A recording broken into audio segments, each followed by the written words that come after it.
Welcome down to the abyssal lair of the Radiophonic Sea Creatures. Deck your balls with the boughs of holly because she's a right good shag, and I, Tokyo Choo Choo, am going to be your host today. And with me as always are two men who always deck their balls in various accoutrements. One gets meta and decks his bollocks with Christmas balls, therefore creating the balls. While the other one braids Christmas lights into his pubic hair and eats 5 kilograms of peppermint candy cane so that when he comes, he spews out peppermint cream. It's Human Metal and Brack. How are you guys? How are you, Human Metal? I'm really full from all those candy canes. That's all I'm saying. All right. Okay, he already picked one. I already chose. All right. I don't know which of the two is actually worse, so I guess I'm fine with this. Anyway, Doesn't like candy cane. Actually, I don't like candy cane, to be honest. How are you, Human Metal? Eat it. I'm fine. Waiting for the Christmas break, kinda. So, not quite in the mood yet. Or haven't gotten all my presents together from my parents yet either. This is gonna be a hectic Christmas, but other than that, I'm fine. Yeah, all right. Oh, we should say Merry Christmas, everybody, because although Human Metal is waiting for the Christmas break, is going to be Christmas break, or pretty much dead on it by the time this episode is released in a couple of days. How about you, Brack? How are you? Yeah, it's almost Christmas. I love Christmas. And even though I hate Santa, fuck that guy, the old dude, going to my house, leaving stupid presents behind, like I need them, like I'm a poor person that can't buy his own presents. Fuck you, Santa. Who do you hate more, Santa or Link? I hate Link the most. All right. How? But I think probably if Link had like a downloadable Santa costume, that would be like Brack's ultimate nightmare. He would wake in his sleep like with sweat all over his body. Get away from me! The final boss. Yeah. One day Brack's going to open his stocking and Tinkle's going to jump out of it. That's definitely horrifying. Tinkle is horrifying. Let's be honest there. Yeah. Plus, I called him Tinkle, which means have a piss. Yeah. Anyway, works. So it is Game of the Year time. So we are going to be talking about a Game of the Years, but we're going to use the shallow section this week to talk about our honourable mentions before we get into the real meat and potatoes. I've just talked about balls so much that when I'm talking about meat and potatoes, there's only one thing on my mind. Human Metal. Implying that is not usually the case as well. Well, no, wait. I don't. Hang on a minute. When I'm thinking about sex, I don't picture my own dick. Oh man, that makes that. I don't believe you. Makes me so horny. My dick is like a master. It's like a fucking. Forget the thinker. This is the real masterpiece. All right. That sounds like you, yeah. Pipe down, Roger. Pipe down? Oh yeah. My God, Metal, what? You really want it? No, I don't. You heard. He wants my pipe down his throat. Human Metal, what are your honourable mentions? My honourable mentions are like the first one is Bloodstained: Curse of the Moon. Nice retro throwback thing like Shovel Knight. This time more in the vein of Castlevania. This was released as kind of a bonus game for the upcoming Bloodstained. I forgot what the Ritual of the Night. I got it. Ritual of the Night. Thank you. Something nice. Yeah, Bloodstained Ritual of the Night is when I stick my pipe down his throat. All right. Calm down. Anyway, so yeah, the fantastic 2D side-scroll action game that is very close to what you would get if you crossed Castlevania 3 with something newer. So yeah, it's if you crossed it with Grand Theft Auto 5, that's what you get. No, not even close. But it's a lot of whatever it is that it was crossed with is a lot of fun, and a lot of 4 different characters that you can use and play as, and it's was super entertaining. Of course, kind of short, but replayable because you unlock. Once you have unlocked all the characters, you can play different paths and everything. Yeah, it was super fun. I enjoyed it a lot, especially since I didn't expect it to happen. Somehow missed that we're getting this little bonus game. If you back the full release like Ritual of the Night, You got that one for free. Otherwise, you could buy it separately, if I'm not mistaken. I've heard some people say that this, like, the bonus game might actually end up being a lot better than the full game. It looks more consistent, that's for sure. So yeah, we'll see. How was the difficulty level on that? It's decent. Like there were already like a few parts that were maybe a bit frustrating if you don't know what you're dealing with, but I thought it was very balanced. It was very fair, and yeah, I loved it. Do you think it's harder than Guacamelee? I haven't played Guacamelee. I can tell you. Oh, because Chichu thinks that's the hardest game that ever existed. It literally is. It's impossible. I don't care what anybody says. Anybody says they've completed that game is a fucking liar. All right. Well, I'll give it a try if it's on PS Plus sometime, or I don't know. Yeah. But I think it's not expensive either way. But yeah, can highly recommend that if you're into 2D action games. Another 2D action game I would put on my honorable mention list is kind of a bit older because it's a somewhat remake of a PS2 game, or like, let's say, an HD upgrade with some changes in the combat mechanics and everything, and that is Odin Sphere Lair, which is from Vanillaware, who do like these very, very cool 2D games with a nice graphical style. Looks like very much like a picture book, and that's also the theme of the game, because it's basically a bunch of different character stories connected in this action game, read by a kid in a book, and it's about Norse mythology and everything. It's very cool. There's that will come up later again, but yeah, I like it a lot. So not all of the characters, because one plays weirdly like a shooter, and those controls didn't work for me as much. But overall, the game is cool. It's tells an interesting story that is like connect between all the different characters, and then at the end you get like a final connecting chapter. So it's an interesting way to tell a story. And yeah, super fun hack and slash action game that looks really, really cool, especially on PS4 in HD. It's really good stuff. So yeah, enjoyed it a lot. And yeah. I love picture books myself. Like Drunk Sluts is one of my favorites. Yeah. I think I've read that one. Yeah, I bet you have. Fuck. Reddit. Yeah, and the final game on my list, also a weird pick, is Wipeout Omega Collection, which has been out for a while, I think. And it's it's a collection of Wipeout games, upscaled to HD and everything. But the reason why I put it on this list is because I played it after I got my PSVR this year. And, the first games I tried out with PSVR were cool. The showcase and VR worlds and everything were very entertaining. But I still missed kind of the wow effect, where it was like, okay, I now feel like I'm immersed in this world. And Wipeout was the first game that really did that for me, because I was sitting down, I had my VR headset on, and I was in this cockpit of this racer, and everything just clicked, and it worked perfectly for me. I loved playing this game in VR. It was so immersive, it was so fun. I didn't have any, like, queasy feeling or anything. Like, it didn't, like, make me sick or nauseous at all. And even in the heaviest setting, where like the whole cockpit moves and not only the thing you're sitting in, and yeah, it was super fun, and I wouldn't want to play the game any other way anymore.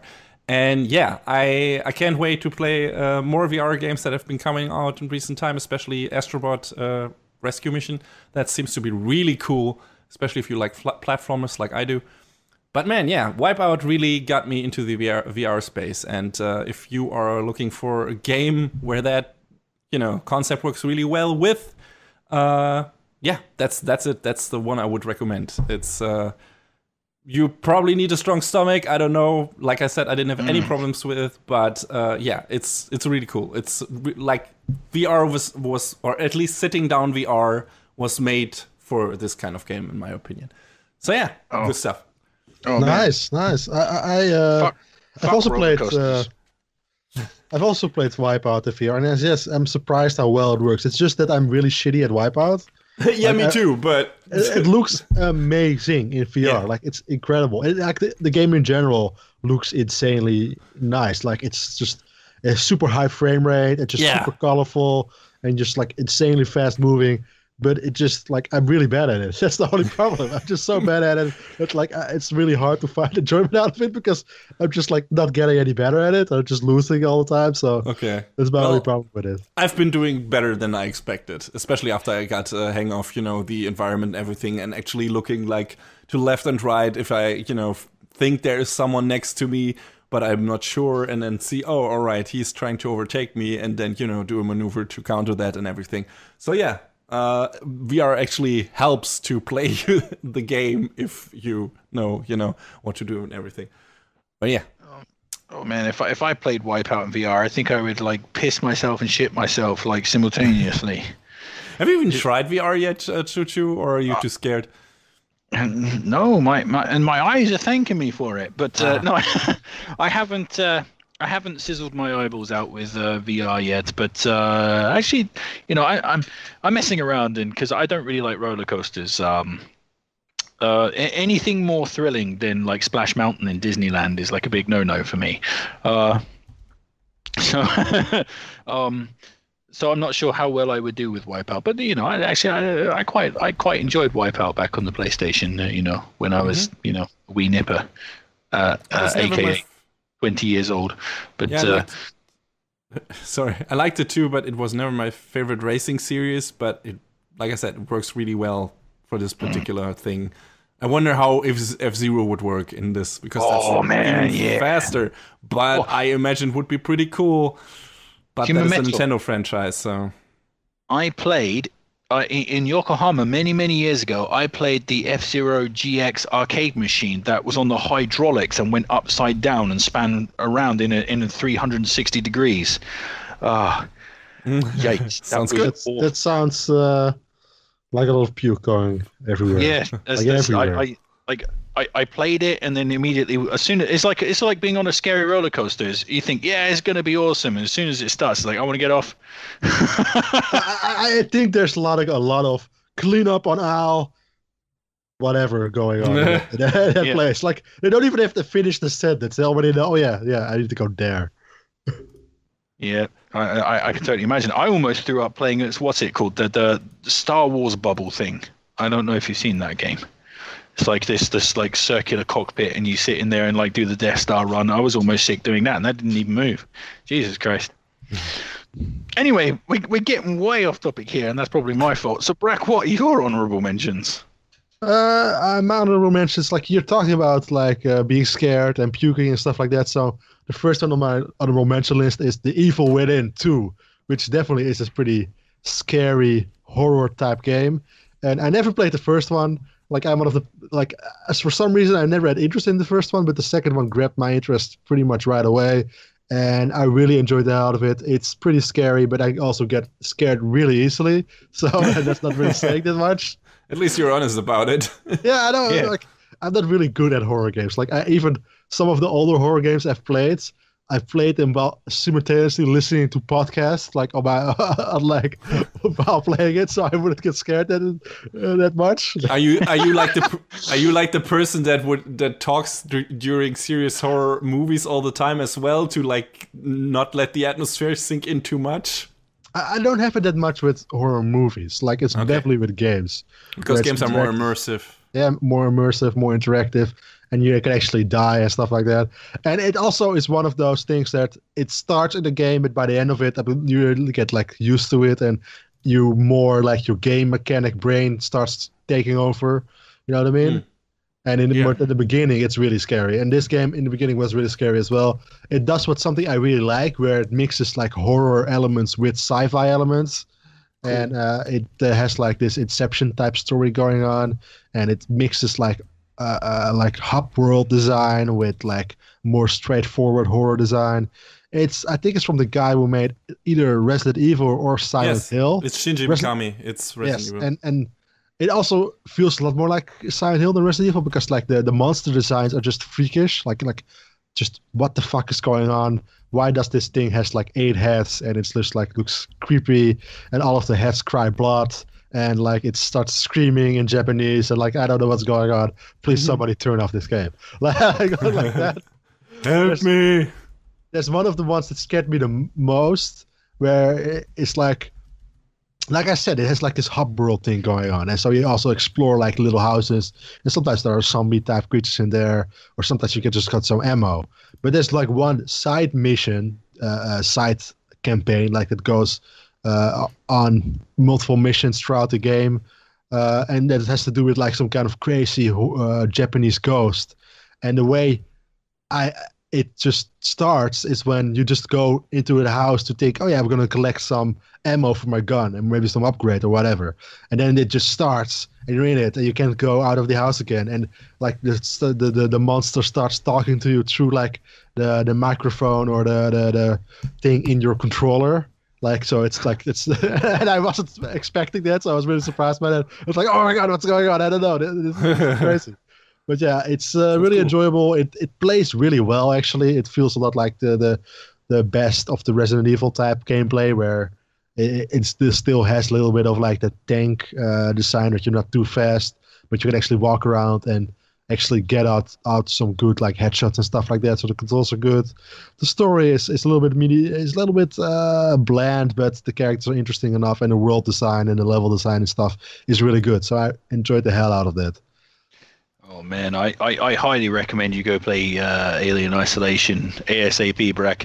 Best game ever if you want to spend 20 minutes in a locker because you're too scared to get out. And besides it, I also have another sequel, Dishonored 2, which is like a first-person stealth type game. And also, I think the story itself in the game isn't that interesting, but the level design and the world that they created is really immersive. Like, I really like those type of games where you have like hub worlds that you can completely explore, and then maybe do some side missions in there and just like go through all the houses and steal everybody's stuff and just check out like the little stories of those houses. You know what I mean? And it's just like it's the same reason I really like Deus Ex and stuff like that. Like those really detailed, smaller open worlds, and this also gives you like a full-on like lot of gadgets and a lot of like magic and stuff like that to use to like completely play through the game stealthy, and it's really fun. One of the weird things about it is it has a lot of celebrity actors in there doing like nothing, like having like roles that are like maybe one sentence. Like there's like one of the Sam Rockwell is in it, for example, right? And I was waiting for like, oh, when is Sam Rockwell gonna show up? Right, but he's like one of the first people in the game you kill, but he's only like in the game for like maybe 30 minutes at most, and he doesn't have that many lines anyway. And it's like, oh wait, after a while, it's like, oh, when is Sam Rockwell gonna show up? And I'm gonna Google which character does he play. It's like, wait, he played that guy? Like I had no clue. And that's like a lot of those. That happens a lot. Like the guy playing Kingpin is in it and also has a small role. And Rosario Dawson is in it, who actually has a little bit bigger role. She's also plays in like the DLC. She's the main character in that. But overall, like the level design and the world design is just very immersive and like super interesting. And if you wasn't that like on PS Plus recently? I don't think so. No, I don't think it is. Maybe it was the first game that was remastered or something. There was some Dishonored game that was on PS Plus, but never mind. Anyway, sorry. There are like continue. 3 games of them now. Like there's Dishonored 1, Dishonored 2, and Dishonored: Dead of the Outsiders, which is like the follow-up to 2. And what's interesting about them is like I love the entire game right up until the endings, because then they go to like this supernatural type world. It's like, yeah, I don't like this supernatural hub world. I like the real like the places that they created that feel like they're actually lived in and like they're actually actual locations somewhere. And that's what I found most interesting about these games, like the actual like the hub worlds, and then go to like some weird dream world. A lot less interesting, but overall I really enjoyed those games. But the last game on my list, if you're too scared by Evil Within 2 or too stressed out by Dishonored, then play Donut County. I think I'm saying it correctly, which is this weird game that feels a lot like Katamari, where you control this hole in the ground, and just like when you move the hole, and if stuff falls into it, the hole gets bigger. So after a while, you get like people fall into it, like animal people, and then it gets bigger, and then you get like get a entire house into it, and then you get an entire city into it, or something like that, right? And it's very relaxing actually. It has like a fun little story going on, and some fun little puzzles, and it just it looks really cutesy, and it's really just like probably the most relaxed I've been playing a game this year. Wow, I mean Shane Black would love that. Jeez, you got a big pussy. Jeez, you got a big. Makes Oh sense. yeah, that sounds. Yeah, that sounds like fun. Sometimes it is nice just to switch off the brain. Or hang on, it's got puzzles in it, so you probably can't do that. But Yeah, but the puzzles aren't really hard at all. It's like more like, yeah, that's fun. Like then it's like you don't have to like twist your brain to get like to the answer. It's just like it happens naturally. Okay, well that's cool. So I guess what are my honourable mentions? So I'll quickly name drop Subnautica. That was a fun survival game, and I love undersea stuff just in general. But I got it on PC and was tired to continue playing it on PC. So I want to get the PS4 version, but for me, I think it's a PS Plus game because I think that game will come on PS Plus at some point. So I'm just going to wait for that, or at least wait for a major sale. And then I'll pick it up in the major sale, and then next month it will be on PS Plus. That's just how these things go. Fuck. Also, very quickly to mention, Shadow of the Colossus. It's beautiful. It did exactly what it says on the tin. I enjoyed that very much. Not much else to really say about it, though. Brack, you played Shadow of the Colossus. Anything to say about that game? Yeah, I actually. The funny thing is that like I think only a year before like the remaster was announced, I played the original Shadow of the Colossus, like the PS3 one. It's just like a normal like HD upres, and then only this year I've played like the completely remake, and it just looks amazing. Like it's insane to go from like a game that definitely looks pretty for its age, but definitely shows its age, going to like being one of the most like beautiful looking games around. And I was really enjoying that. And overall, the puzzles are still fun. Like the monsters just look insane. Like I love the sense of scale in this game. Like everybody, like the monster just shows up and it's like, oh my god, how the fuck am I gonna go do this? This looks huge. Like it's just a cool feeling, and I really enjoyed going through it this time again. Yeah, me too. I haven't finished it yet. It's one of those games that, for some reason, I can't really play that for any length of time because, whilst the puzzles are all different, I feel it's a little bit samey to continue playing for long periods. I always feel like I need a break from always playing boss fights and stuff. So. But I definitely played it over a lot of multiple sittings. Like I maybe played like 2 or maybe 3 bosses at a time.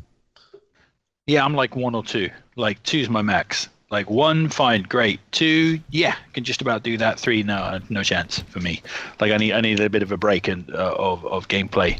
But yeah, it's a very beautiful game. Nothing wrong with it. Absolutely nothing wrong. That's why it's getting mentioned here. So into my honorable mentions list proper.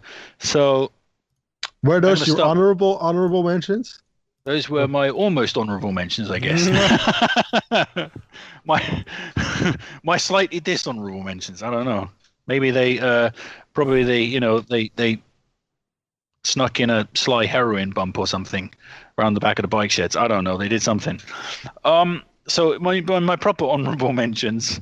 Going to start with Persona 5, which was a game from last year. So. I think if it wasn't from last year, I think probably it would actually be on my Game of the Year list. There are 2 reasons it's not actually featured on the Game of the Year list. Is because number one, it's a game from last year, and there were a whole bunch of great games from this year that deserve to be highlighted. And number 2, I just haven't finished it yet. Yeah. But unlike many games which I start and then stop and then never go back to, Persona 5 is a game that I am going to go back to because I knew I was going to stop playing Persona 5, so I made sure I stopped in a very specific place where it's very easy to pick up, where I haven't lost any of the plot. Smart I man. haven't stopped. haven't stopped mid-palace. I've stopped just after I finished a palace, and that chapter has come to a close, and then it's the next thing that's going to arrive. Plus, that game isn't skill-based, so it's not like you pick up the controller and then just immediately thinking, oh, how the fuck do I punch? Or whatever, Like, it doesn't have that skill level because it's a turn-based RPG. So, the whole difficulty is in your brain. And your stratagem in the fights and stuff. I got nothing bad to say about Persona 5. I think it was an absolutely fantastic game. If it wasn't for another game on my Game of the Year list later being released, I would have continued with that. As it happens, I'm waiting. I think at some point next year, when I'm done with various video games, there's going to be a lull, and then maybe that JRPG like itch will come back and start scratching me. Wait. An itch scratching me? That doesn't make any sense. You know what I mean? That itch will start itching again. You need a scratch. That's what you're trying to say. Yeah, that's what I'm saying. An itch will arrive that I need to scratch on the JRPG side of things, and then Persona 5 is going to very easily fill that. I think it's probably the best JRPG I've ever played in my life. I think the second place would probably be Breath of Fire 4, but I think it just got trounced by Persona 5. Great game. Nothing bad to say about it. Looking forward to going back and finishing that when time avails itself. Next on my list is an incredibly boring game. No, that's not true. Not a boring game, a great game, but very boring to talk about. I mean, it's not going to be, everybody's just immediately just going to shut down and just like, okay, I'm signing out here. But it's FIFA Soccer. FIFA 18. That's it, exactly right. But I would be remiss because definitely this is one of the games that I had the most fun with this year. For a month or two in the summer, I fucking loved this game. Like fucking Scarlett Johansson had come round to my house and just dropped a towel, which is naked there on my porch, and I took her straight up to my bedroom and had a good time with her. That's basically what FIFA 18 did to me in the middle of the summer, because it was World Cup season. I wanted to play a soccer game. I got that itch that needed to be scratched. Thank you, Barack. So it's like, oh my god, at least in the game I can actually see England going to the finals. Yeah. Well, hang on, they came in like. No, they didn't come in third. I don't know. I didn't watch soccer. I don't care. Also, there was a very specific fantasy there. Just want to put that out there. Just Which one, about Scarlett Johansson, or like the idea that England would be good enough at soccer to actually go to the finals? Oh yeah, both are pretty fantastic, I would say. I think the Scarlett Johansson ones are slightly more realistic. But is there anything surprising about that Scarlett Johansson fantasy? I mean, isn't that every boy's fantasy? No, I guess not. Yeah, I guess not. You'd probably it would be the same for Human Metal if Mega Man came and knocked his door.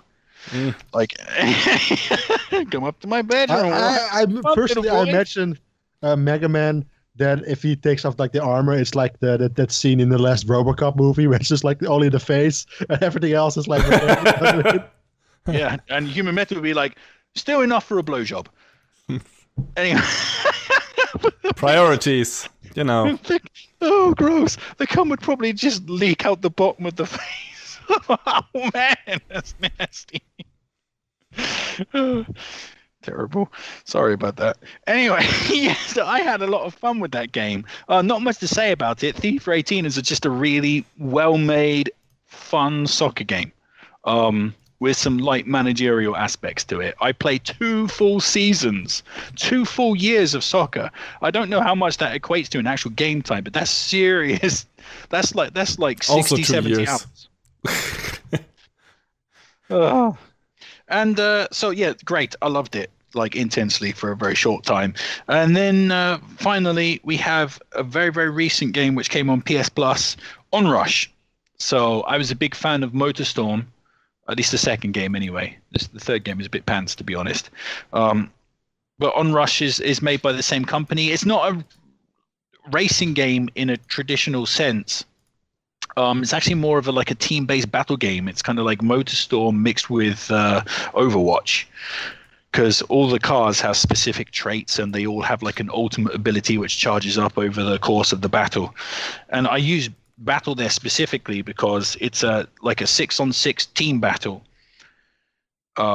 with sort of more battle fighting based objectives. So like one of the matches, for example, is like last man standing, where your objective is you have like 3 lives basically, and your objective is to kill or wipe out the other members on the opposing team, before they wipe you out, basically. Another one, you have to go through gates and add time to your team's time limit, which is decreasing, and the first team to hit 0 on their time limit loses the round, like this. And there's also like a King of the Hill mode, where this is giant moving circle that moves at high speed, and it's the amount of cars that get into the circle and like basically hold it like a battlefield checkpoint. So there's no actual finish line in those modes. It's not a start to finish type of game. It's very frantic, very high paced. You're always crashing, you're always wiping out. There's always crazy things happening. Really love it. It's a really fun, hectic time. I was considering buying it when it was first released like 6 months ago, but I didn't, and I'm glad I didn't, because it just came on PS Plus this month, December, as we're talking. So yeah, I was very happy to get that on my PS Plus. Brack, you played Onrush. What do you think about that game? I played a little bit of the beta like a couple months ago. Like, yeah, this game kind of crashed and burned pretty quickly after its release. Because like I remember playing it for free, like the beta, like not that long ago, like maybe a month or 2 ago. Like this game isn't that old, and I enjoyed it, but it's like I kind of was wanting for like a split screen normal like racing game, playing with like the from the guys that created MotorStorm, and like you said, this is definitely a lot more Overwatchy. And I was like, yeah, I'm not like feeling like going all in on like another multiplayer like game like that. So while I enjoyed it, I thought it was fine. It just wasn't for me all that much, and I really didn't like the lack of split screen. But now that you're playing it, I might actually re-download it again and play a few matches with you. Maybe that's could be fun. Oh yeah, that's definitely gonna be fun. You Metal, you got PS Plus. Come and join us. You antisocial fuck. If I have the time, sure. But that's a rare resource these days. No, yeah, about to say that's gaming code for no. Well, you could, just if you are gonna play a few rounds, or to just tell me, and maybe. Yeah, but you need to reinstall it first. That's you need to actually download it. Yeah, that's a good idea. I mean, I have bought it via PlayStation Plus, but I haven't downloaded it to my PS4 yet. Yeah, I should do that. I think it's a fun. It's got a good mix of like it's not really stressful, because it's a racing game, so you don't have that sort of how can I say, the kind of like the pride aspect that comes with first person shooters, where you really feel aggrieved if someone comes up on you and betters you. It doesn't have that sort of stressful element to it, and the turnover of of the games is very quick, so it's not like you've literally tried like 30 minutes like you do sometimes in Overwatch to win the game, and then you failed spectacularly because someone fucking fumbled the ball, usually me. So Brack's laughing because he knows it's true. So it doesn't have that stress, but at the same time, there is this sort of energy that goes with the game when you get a really close match and it's back and forth and you are trying your best. And when you win, it's like, yeah. And when you lose the match, it's like, fuck. Like, so, but like in a less stressful way than with first person shooters. So I think it's got a good mix going on there. I quite enjoy it. So that takes care of the honorable mentions. So what do you guys think about this year in gaming in general? Do you have any thoughts about how this year has performed compared to other years? Let's have the year of the year show. I thought it was a pretty damn great year for games in general. Like maybe not first person shooters, because there were like none, I think. Outside of Far Cry. I mean, the only one I can think about is Far Cry, and that wasn't all that great. Battlefield 5? There was a Call of Duty game? Yeah, but there's like, I do enjoy it's like single player first person shooters, and there are like very few of those. Wolfenstein 2, or was that last year? Last year. Last year. Okay. Time goes quick. Yeah. Still haven't played the first one. Well, Let shit. me know that. But yeah, I plan to. This year was pretty damn great of like games that both combined like good stories and good gameplay and stuff like that. It's like it was really an impressive year for gaming in general. Yes, definitely. And I actually enjoyed the Game Awards this time because it made me, this was not a bad year for gaming. I mean, Nintendo's output was a bit lackluster compared to last year's, but I mean, they went in guns blazing with the Switch and everything, so I didn't expect that, to rehash that, to have the same output this year. But overall, just so much cool stuff on PS4, so much cool stuff in general. And like you said, story-wise, I got like 2 of the coolest story moments from gaming this year, so that I've seen in a while. So yeah, can't complain. Good year for gaming. I think the only difference from like the last few years is that the run of like indie games is like completely like, oh my god, I really need to play this indie game. Compared to like the last few years where I always felt like there's one big indie game that everybody has played or everybody should have played or something like that. Although, wasn't Fortnite a relative indie game? Certainly PUBG was. Is Fortnite It's not anymore. It's not anymore, but it was when it was released, right? It was a relatively minor game. No, it was from still a minor Epic company. who made it, so it didn't garner much attention before it got a battle royale mode, but it was still released by a major studio. So I actually forgot about my favorite indie game I've played this year that I should have put on my honorable mentions, which was Owlboy, which is really good. Oh yeah, Oh, man, I wanna play that. That was a really fun game.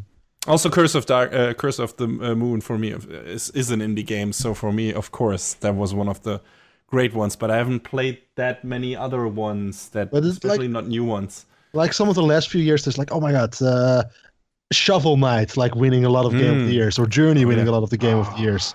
Like that, or like I think last year there was from the guys who made Limbo. There was one like indie game whose name I'm forgetting, but like, oh yeah, that wins a lot of Game of the Years. And I think this year that didn't really happen that much. Yeah, I mean, you're talking about that. In the past, we've been doing this for a long time, and including the Axe Head Assembly even longer. And I think the Axe Head Assembly, I think Journey was one of my Game of the Year. Shovel Knight was Game of the Year at one point, and Axiom Verge was Game of the Year at one point. So there have been some great indie games. So I totally see you there. But yeah, this year there hasn't, like you say, there hasn't really been this massive smash, like artistic masterpiece indie game that's come out of nowhere. I'm pretty sure we're probably forgetting one, or we haven't played one specific one that is held in super high regards this year. And once the Game of the Year shows from the big podcasts, I will smack my forehead and be like, oh, of course. You just haven't played that one yet. But yeah, right now I can think of there are a lot of interesting titles on the horizon for next year, or the coming years. That much I can say. So. This year for me was a year where more than any other year, I really had to pick and choose what I played, and I was very reticent to pick up titles that I thought that I wouldn't have time to play. So for me, this was a year, like pretty much everything I've talked about is the only things that I've played this year, including my honorable mentions. Yeah. Because like same for me. I've kind of like entered this phase of my life where just I really like I feel there's only a finite amount of time to play video games, because like these days I used to get away with like playing video games on the weekend, but these days it's just it's like Sunday. I just got to spend time with my children. Like that's how it shakes out for me. Like I don't have time. I mean, if you can combine those two things, that's the optimal outcome, right? Yeah, I mean, I was chuffed that just the other day because my youngest daughter, who's 4, wanted to play video games. But she's not like, she doesn't have the skills to play video games yet. So we used like the Super Famicom Mini, and I played Punch-Out on the original Punch-Out on the NES, because I downloaded it and have it on the Super Famicom Mini. But she was convinced that she was playing, and she didn't know any better. Like, so Yeah. I could actually sneak in a session, like, and she thought we were playing in 2-player or something, and I was like, yeah, this is great. Sneaking in some video game time.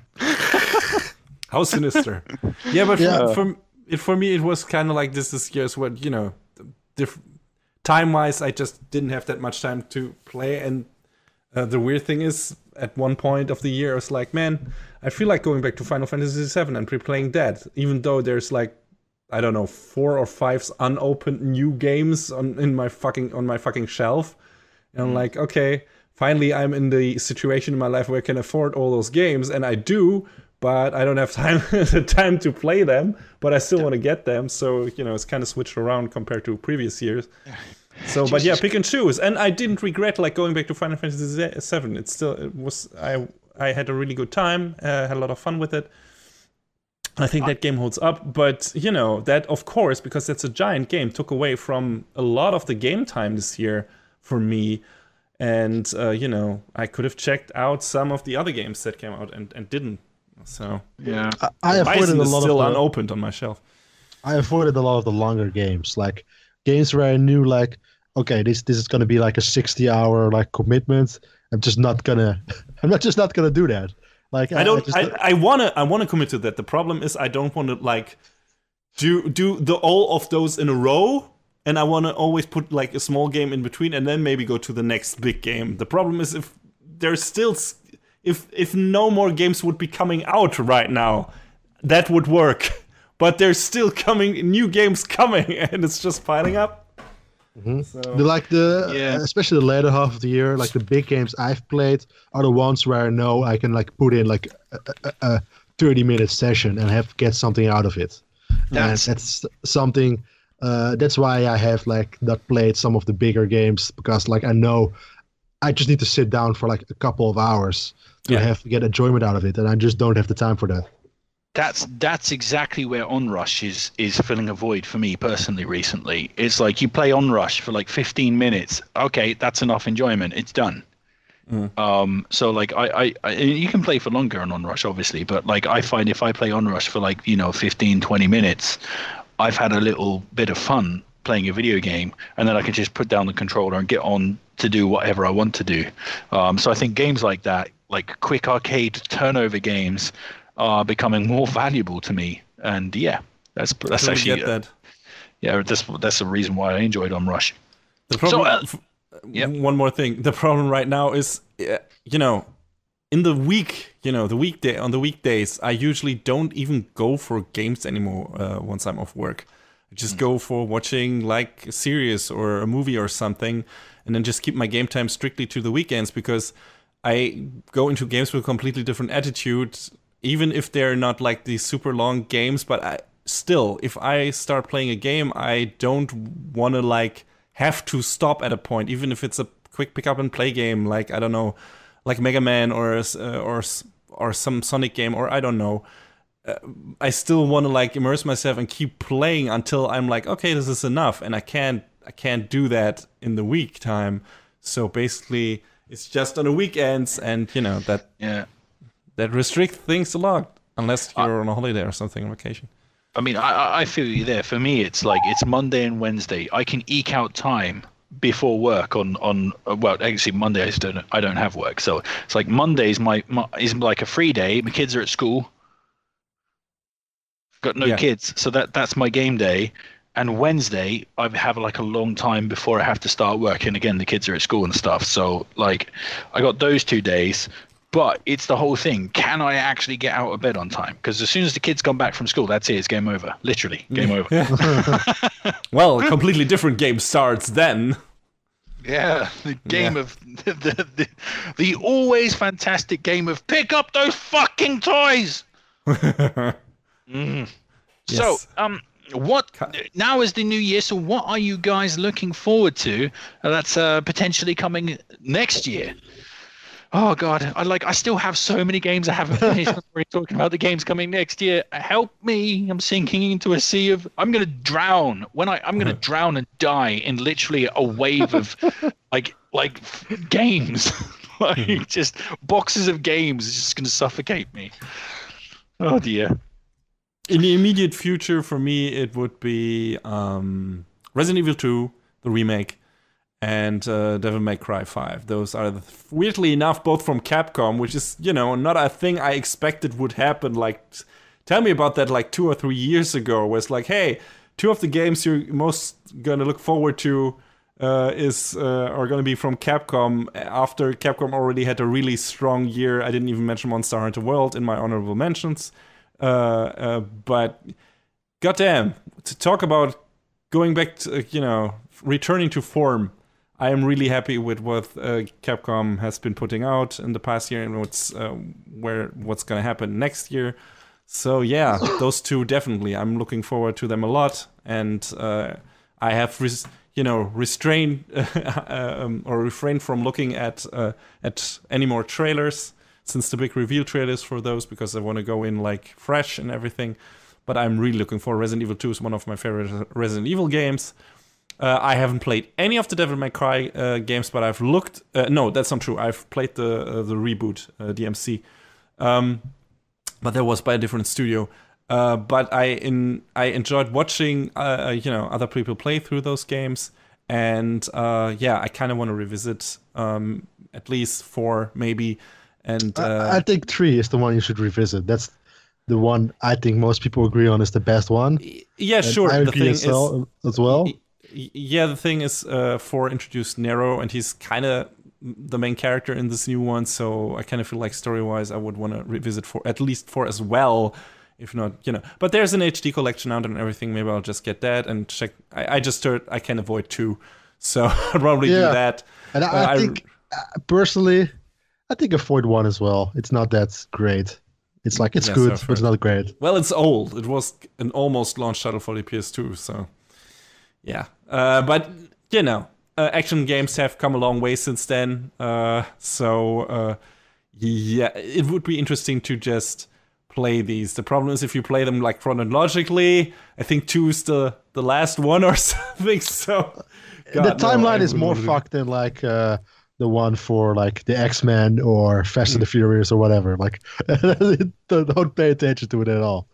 Yeah, but definitely those two are like the imminent thing. I think both of them coming out in January. I think so, or at least close to it. So immediately 2 more games for the shelf. But I think I will buy and play Resident Evil 2 on launch. I'm pretty hyped for that game, just in general. Just it reminds me, what we're talking about having no time and having to pick and choose. It also kills PS Plus, because like so many good games came on PS Plus last year, like Metal Gear 5, Metal Gear Solid 5. Like I really wanted to play that. You had the Deus Ex game, the second Deus Ex game. Like I really want to play all those games. Just nope, no time. They just get put in the library and never thought about again. I got Yakuza Kiwami sitting on my PS Plus account now. Yeah, but I don't want to play it because, like, no, I'd rather go play Zero. So whenever that, I don't know why that didn't come out on PS Plus instead, but whatever. It's just popular. Yeah, I guess. Yeah, because they can still, sell it regularly at a good price, I guess. But you're right.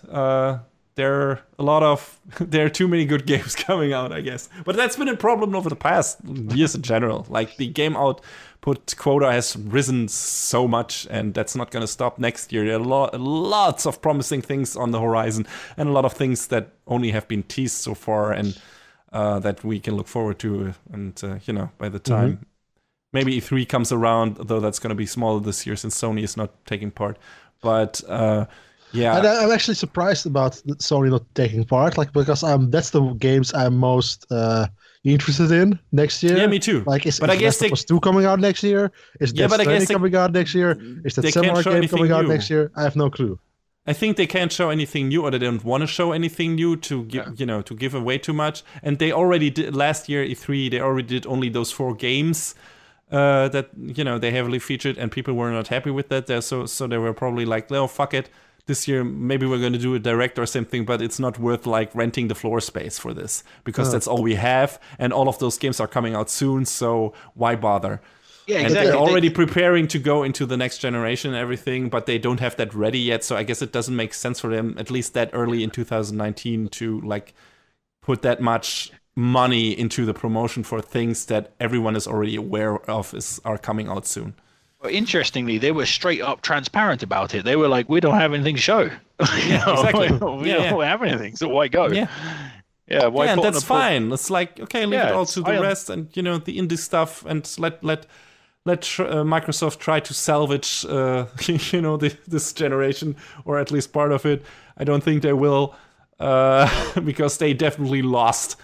It's over for them for this generation. But soon, like in 2 years or something, the cards get reshuffled, and we'll see what happens. Yeah, that's exactly it. I mean, like the PR damage of not saying, "Hey, we don't have anything really to show, so we're not going to go this year," versus actually going and then having nothing to show and just disappointing everybody and directly losing to Microsoft is probably it's far more damaging to do the second version. Exactly. And I still think, it's not like their lineup is not good. Like their lineup is still great. No, their lineup is fucking fantastic. I'm looking forward to Ghost of Tsushima so much. I'm looking forward to. I can't. Like I said, I was kind of cautious about Last of Us 2 because I think the story of the first one is perfect. It doesn't need a sequel, but come on, guys, I'm still gonna play the fuck out of that game. Yeah, I wasn't even that massive a fan, and I'm looking forward to The Last of Us 2. Yeah. There's one big game that we haven't talked about that is on my most wanted list, but also not at the same time, which is Kingdom Hearts 3, because I used to love Kingdom Hearts as a kid, but I have no clue if that's just like straight up nostalgia for Kingdom Hearts, because when I played as a kid, I loved the hell out of those games, or that it's actually like great. Like I'm not sure. What was the last Kingdom Hearts game you played?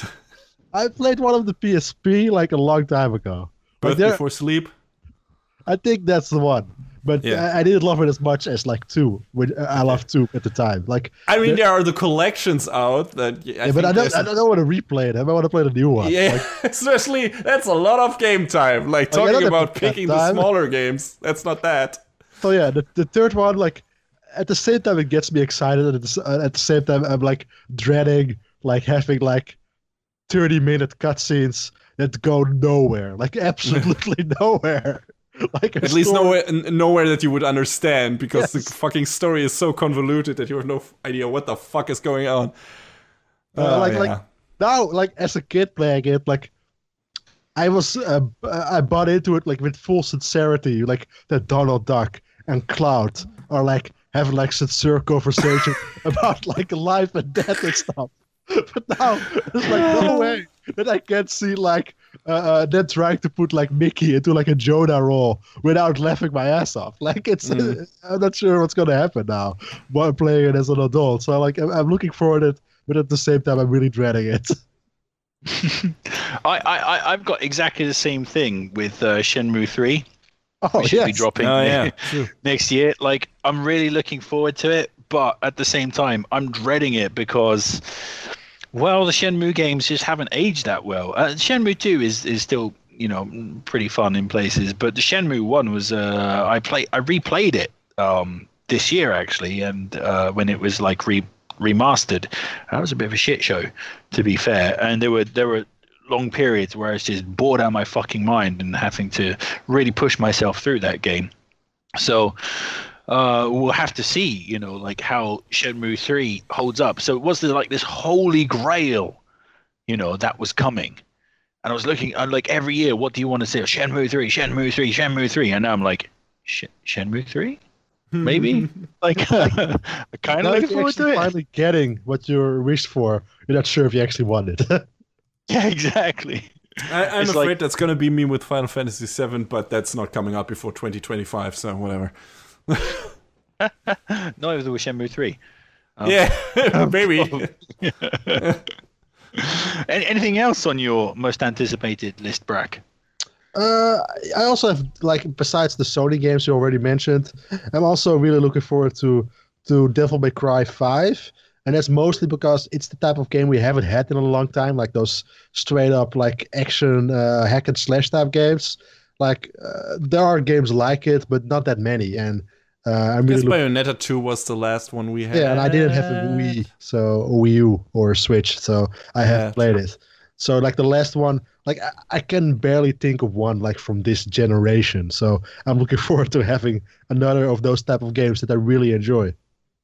And there weren't that many. I guess Darksiders 3 kind of fits the bill that just come out. No, but Darksiders 3 also supposedly is like more like the the Demon Souls, Dark Souls type of combat. Game design maybe, but combat doesn't really look that much like Dark Souls. I don't know where everyone is getting that from. Then again, I haven't played it myself, so maybe there's more to that than I'm seeing in the videos. But that it looks more like action, evade driven, and everything.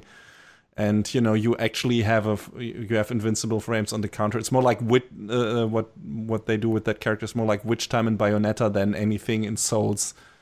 So yeah, whatever. But yeah, you're right. It's like the only thing action, the classic spectacle fighter thing I can think of. That Platinum is famous for. Would be Bayonetta from 2. And then, yeah, I mean, 3 is coming up there as well. But yeah, not that many in that genre. It's true.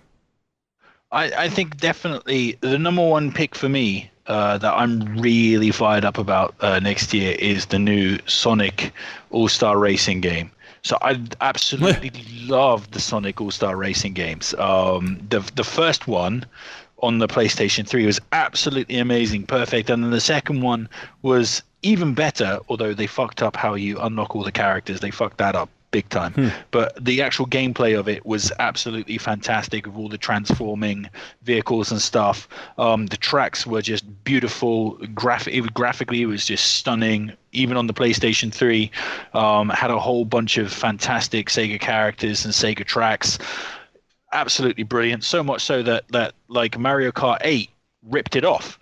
Actually took its mechanics and made it, it's like Sonic and Sega All-Star Racing steals from Mario I think Kart. Even 7, right? Didn't Mario Kart 7 for the 3DS come out after Transformed and then already ripped that shit off? Pretty sure. I'm not really sure, but I can't really, possibly, I can't really say much about that. But I know, it was like, Sonic and Sega All-Star Racing steals from Mario Kart, then Mario Kart steals from Sonic Sega All-Star Racing.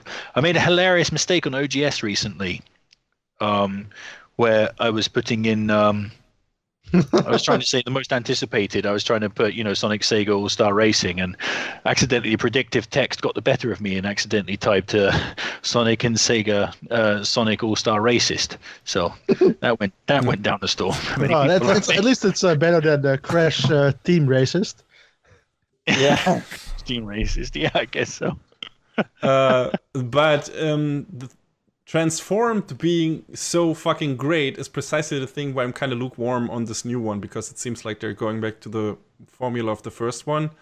And after, the spectacle that was 2 with all the different, transforming modes and different stage layouts and everything, this kind of looks a bit more, too standard for me, I guess. I wanted a true sequel to Transformed. I see what you're saying, but I think the strongest part always of Transformed was when you were actually legitimately racing. Like the boat stuff was fine and the airplane stuff was fine, but the real meat and potatoes, the best action was definitely when you were on the track. So I don't really mind that. Sure thing. And just talking about the stages in general, because they felt much more creative, because you have had these different parts, and that's not going to happen this time around. It's just going to be a normal racing track, and that's fine. And the mechanics are obviously going to be there. It's just like, especially, Transform 2 had like the standard, revisited the stages from the first game. And after playing all the Transformed stages and then going back to the Classic Cup or whatever it was called, where you could replay some of the stages from the first game, I was like, yeah, these are, compared to the new ones, these are not that interesting. But that's the thing. Like, they took what happened in the first game and they made it better, not just with the vehicle sections, but the actual driving sections. I think during Transform, they concentrated on what made the first one fun with the driving as well. So I Yeah. reckon if they can make a good variety of stages and stuff, and actually, like take what was the best parts of the racing into the third game, I think they can be onto a winner. And it will be interesting to see if they actually put some thought into the theme thing, like in the team thing, in the team theme, and how that plays out in regards of the races and everything, and if that's actually a fun component or just a shoehorned in mechanic. I'm interested in seeing how it goes up against the remastered Crash Team Racing, which is also coming out next year, which is also, I feel like that's going to maybe split up the user base a little bit too much. Maybe. But maybe not. I don't know. I mean, Sonic has probably more hardcore fans than Crash does. But people really, really remember, really like Crash Team Racing. They really That's true. remember it fondly. That's probably going to get more of a nostalgia button. Yeah. People really like Sonic All-Star Racing as well, though, I think. It will be interesting. I really am curious if we get like a Sonic the movie outfit in Sonic All-Star Racing. Oh God! Have you seen those posters? Have you seen them? Holy shit! It looks amazing in the worst way possible. Why are his legs so human? Why are they so muscular? But what is happening? I hope he's like, in the game, he's like a human driver. Like, he's actually like a human being almost. Or he looks like Sonic. Like, he drives a Uber out of a car. And like, this is going to be the worst. But that's and why the thing. is it always put the game characters in the real world instead of going to the world of the game characters? Because it costs money, I guess. But Jesus Christ. Also, like they've made the fundamental Sonic mistake, which I brought up on this podcast before. If you look at the poster, he's wearing shoes and no other clothes. So if he's wearing shoes, then he's aware of the human trait to actually wear clothes to carry out, to cover up his nudity. But he's not doing it. So he's probably there like with his dick out and everything. Like he doesn't even wear he doesn't even wear his his gloves that he's always wearing. It's just so it's so weird. It's like what thought process went into this? Like the thing where he sits on the Golden Gate Bridge or whatever it is. It's just the most uncanny, unsettling thing. It's horrible. And one guy on Twitter was like remarking that they made such a big fuss about how much thought they put into the shoes and everything and the design of the shoes. And he's like, guys, for real, these are the most generic sneakers I've ever seen in my fucking life. And it's like, yeah, what the fuck? What thought went into the shoes? I think my a lot ass. of thought went into it. Like they were twisting their brains, trying to figure out a way to make Sonic look like it fits in a normal world, and he just does it. It's like there's no way to actually do that. Yeah, it's just God. Well, I don't think that's going to be winning any awards for best video game movie, but we'll see. We'll see. And with that, we're going to move out of the shallows or out of the honorable mention sections and into the game of the year and into the depths.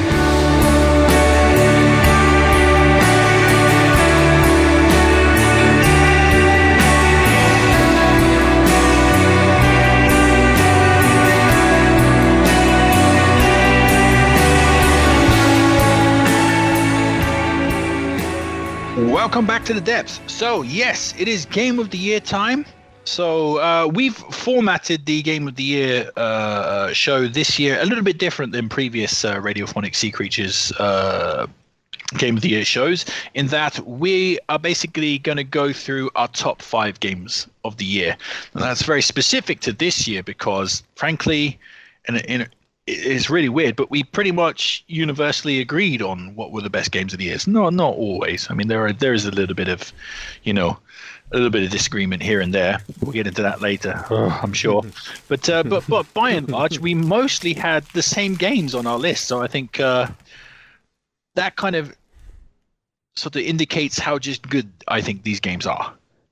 Just how high the quality was, that some games just could not be ignored this year. So yeah.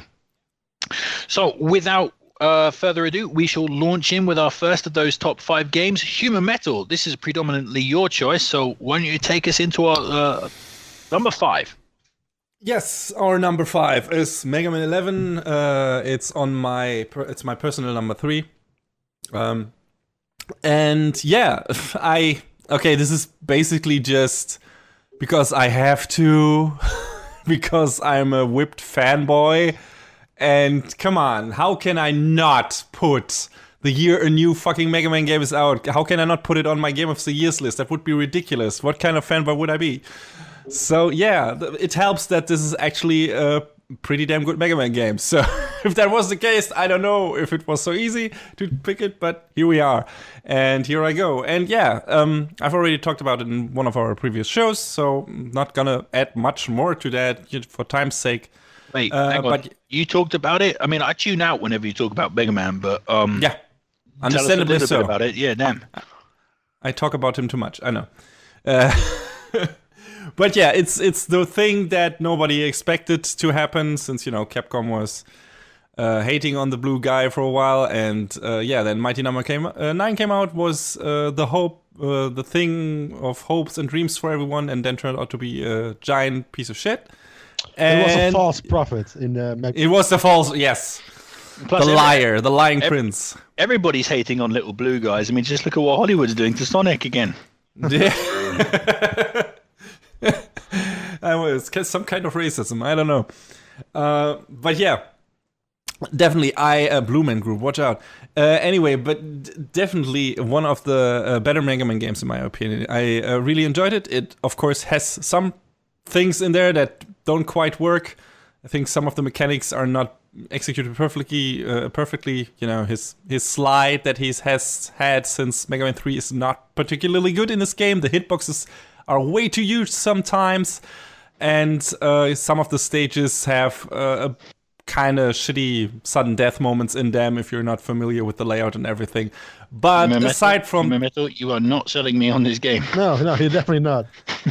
Well, you two were not going to play it to begin with, so I don't give a shit. That's probably true. Yes, so there we go. But yeah, those moments are very, very rare, and yeah, I think overall this is a great Mega Man experience and a lot of fun.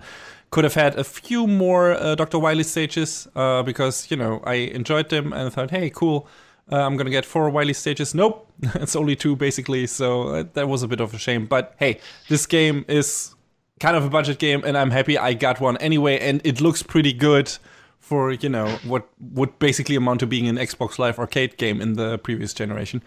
So yeah, it's good stuff. It's a good Mega Man game. It's enjoyable. I'm glad he's back. I hope we're gonna get a Mega Man 12 sometime in the future. It doesn't have to be next year or the year after that, but I hope this is not gonna take like another 10-year break or how long it's been since Mega Man 10. It's been a while. But yeah, I enjoyed it a lot, and if you played a Mega game in your life, enjoyed it, I can recommend this as well. And if you are in general in old school 2D action platformers and jump and shoot games, this might be up your alley. So definitely check it out. I want to say something about Mega Man.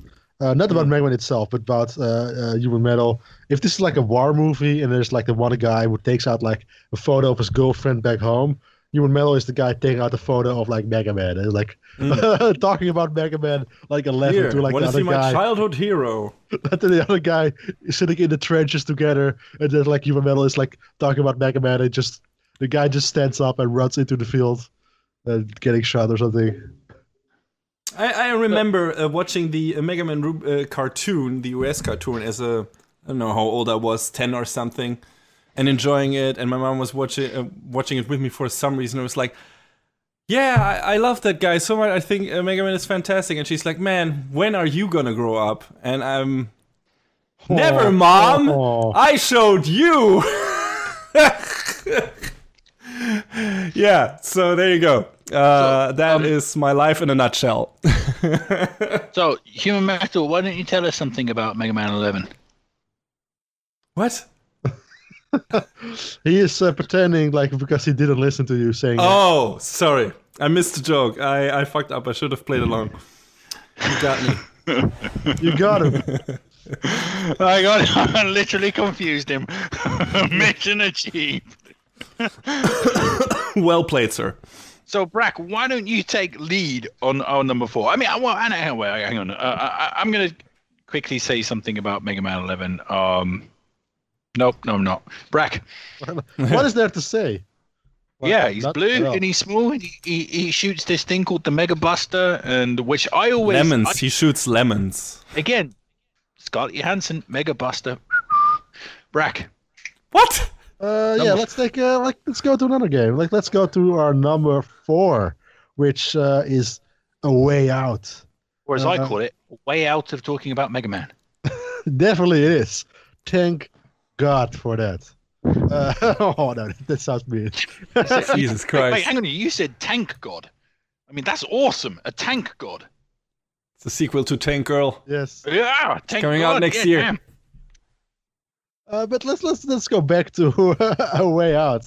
That's which is on number 4. I think we talked about it last time already. I'm not sure because me and Chuchu played. It's on both our lists at number 3, and we actually played the game together as well. And it's like it's just this amazing story-driven game which combines like the things I like about like walking simulators and stuff like Telltale games with stuff that I like about action type games like Uncharted. So yeah, and it fits with all the movie genres I like, where like the 70s tough guy cinema movies, like something like Michael Mann would make. It just hits like all the criteria of like shit I like. It feels like it's made like by an algorithm to make something that I would enjoy, and I totally did. Yeah, I obviously, as Brack has already said, it's my number 3 too. I really enjoyed that game. I wish to God there were more games like it. I think by far it's easily, with no question, the best cooperative game I think I've ever played. Yeah, in my life, it's absolutely fantastic. I really assumed that it was going to be all about breaking out of the prison, but it's so much more than that, because I guess mild spoiler alert, you do actually break out of the prison, and it goes into, like you're on the lam and you end up getting into action scenes, and those action scenes are really like, the scope of them is far more epic than you could ever like imagine, and ever what you could imagine basically. So it turns into like almost like a mini Uncharted in places. There's like exploration, and you're climbing up things and shooting bad guys, and there's giant crazy action scenes where you're being chased by things. There's a fantastic scene where I forgot, you're trying to escape from a hospital at one point. Yeah, so again, yes. Minor spoiler alerts, but both players have to take different routes. And you've both got your own sort of cinematic things that you're doing in completely different parts, in completely different situations. It's a really incredible gaming scene. It's really hard to explain, but it's really cinematic and really exciting. And when one player is doing something intense, the other player is put into a situation where they're doing something a bit more gentle, where they can sort of half concentrate on the other player's screen. So like whilst you are fighting off like 6 guards or whatever in a massive action scene, the other player is like inching along a ledge or something, and it's timed perfectly to get that kind of like call and response gameplay where you can sort of concentrate on the other player's screen. It's fantastically designed.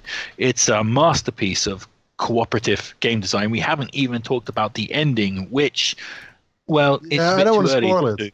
Yeah, it's too early to. Yeah, please don't spoil it. I still want to play it. But get on it, Human Metal. But it's really fantastic. Cool, it's a really cool ending. Yeah, and like I said, it fits with all like a lot of the movie genres that I like. Like it does a lot of those things, combines a lot of those, and it plays a lot with like cliches and stuff. And I can understand why some people don't like it because of that, but it just does it in such a fun, interesting way. It feels like a love letter to those type of things instead of like being a derivative of it.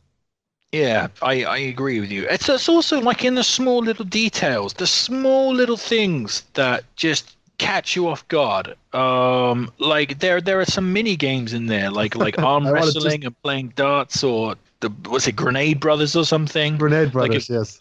Yeah, like a Pong style video game.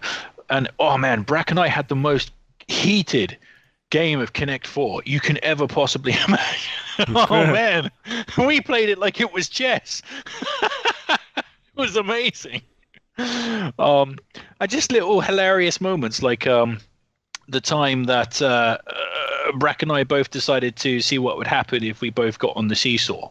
And we're playing as fully grown adults, and they both sat on the seesaw, and then one of the characters was like, "What the fuck are we doing?" And there was another time, I don't want to spoil it, but let's say when one of the characters decides that he's good enough to fly a helicopter is pretty damn interesting. I'm really glad to hear this, because I have heard at a lot of places that people found the story to be too cheesy and it being too not well acted and everything. But from what you guys are telling me, it's like it's really good, entertaining and riveting stuff. Yes, and also emotionally engaging, which is important. I got a pretty good emotional kick from it. I mean, at certain points in the game, I felt actually quite emotional and like attached to the characters and quite choked up at points. It left a lasting kind of like emotional impression on me, which I enjoyed very much. I don't know if Brack felt the same way, but I felt the same way as well. Like I get it. Like that's not a problem. I do get it, because it does play with a lot of stereotypes and like a lot of like what should I say? It does play with like stuff we've known before. Like it does play with that. Like it's not like a completely unique work of fiction or something like that. But it's really enjoyable, and it just like it does play with archetypes that I have seen before, but it does it in a really fun, original way. Yes, I believe so. Also, I think maybe one of the things about that game, and it's just kind of conjecture here, but I think maybe people wanted more from it than it gave you because of their perception of what the game should be. If you can understand that. Like I went into the game like expecting less than it gave me. Okay. Like I was really surprised at how epic the game was, but perhaps there are some people who think it should be like it's a full retail release or whatever, and it because it sort of plays with the idea of doing like Uncharted style stuff, and it does that really quite well, in fact. But maybe some people were just like, okay, then why doesn't it do X, Y, and Z that Uncharted does? Maybe they were disappointed, because it didn't go quite as far as like something like Uncharted was, but kind of teased you with doing it. Do you know what I mean? Yeah, like sure. So I don't know, it might be about expectation. Like for me, that game really surprised me because I expected a sort of a cooperative kind of puzzle based get out of escape from prison type thing where we were solving puzzles together. Like I'd hold this and Brack would go over here and press this switch and then something would open, we'd both go through to the next area, and it turned out to be something like way more epic than that, like way more interesting. But I can understand people not enjoying it because it plays in a lot of the movie tropes that you and me that we enjoy a lot, like a lot of those type of that shit. Yeah, like those 70s crime movies and 70s like prison break movies. Like it plays with a lot of those noir types, and I enjoy the hell out of that. But if that's not your kind of like genre that you like, then I can understand people not enjoying it. Yeah, if you don't like movies, yeah, great stuff. Literally nothing bad to say. I don't have anything bad to say about it. I don't even really feel the same like tropey thing that Brack feels. I mean, yeah, it's there, but I don't feel there's anything negative to be said about it. I don't say that as a negative thing, but I can understand why people would see it that way. Yeah. Loved it. I want more. Just give me more games like that, please. More games, more engaging story-based games with fantastic puzzles and epic action scenes that I can play with with a good friend. Like, Yeah, like one of the things I thought of right after finishing it is like, oh man, I want to see this gameplay type, this execution with a lot of other like different type of movie genres. Like I would yeah, love playing a more like Seven style crime thriller with like gameplay like this, like stuff like that. Event Horizon, where we're stuck on a haunted ship and have to find a way to escape or something and deal with whatever the fucking science fiction ship world throws at us. That would be amazing. Oh, Sounds good. that's so The much. question is, have enough people looked at that game and thought, oh yeah, that's a mechanic we should copy for our thing or something? Probably not, but they Uh, really should.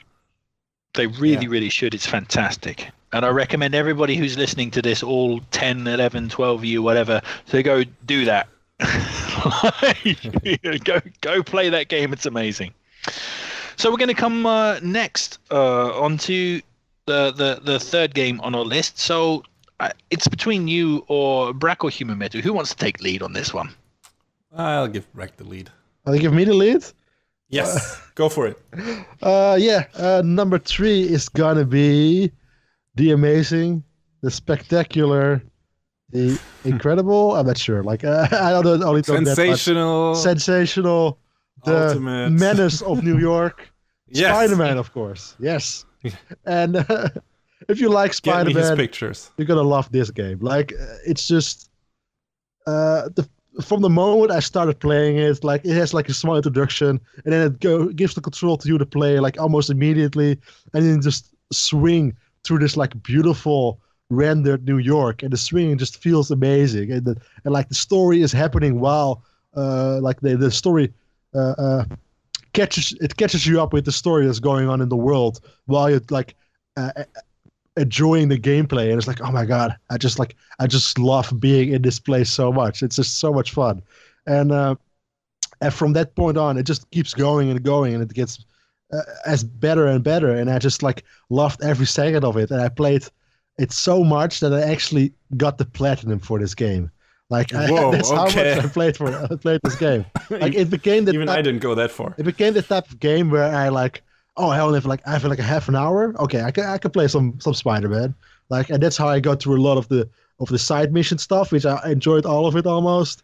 And then the single player campaign is like one of the best like Spider-Man stories I've ever experienced. So like it just wins on like every single level. Yeah. Definitely. I played through the campaign twice. Because a friend of mine wanted to see the game, but he was like, yeah, I'd like to see it, see someone play through it. I don't know if I want to play it myself.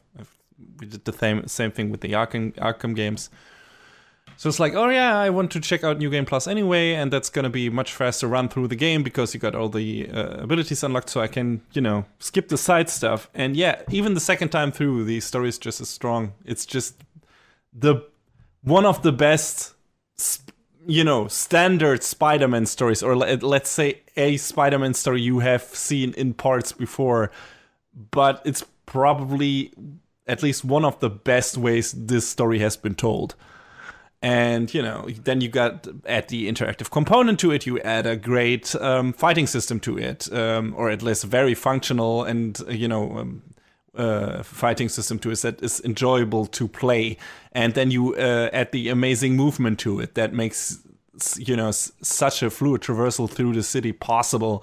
And that's once you have unlocked all the movement upgrades, it just makes you feel like, I don't know, the most versatile parkour asshole on the fucking planet.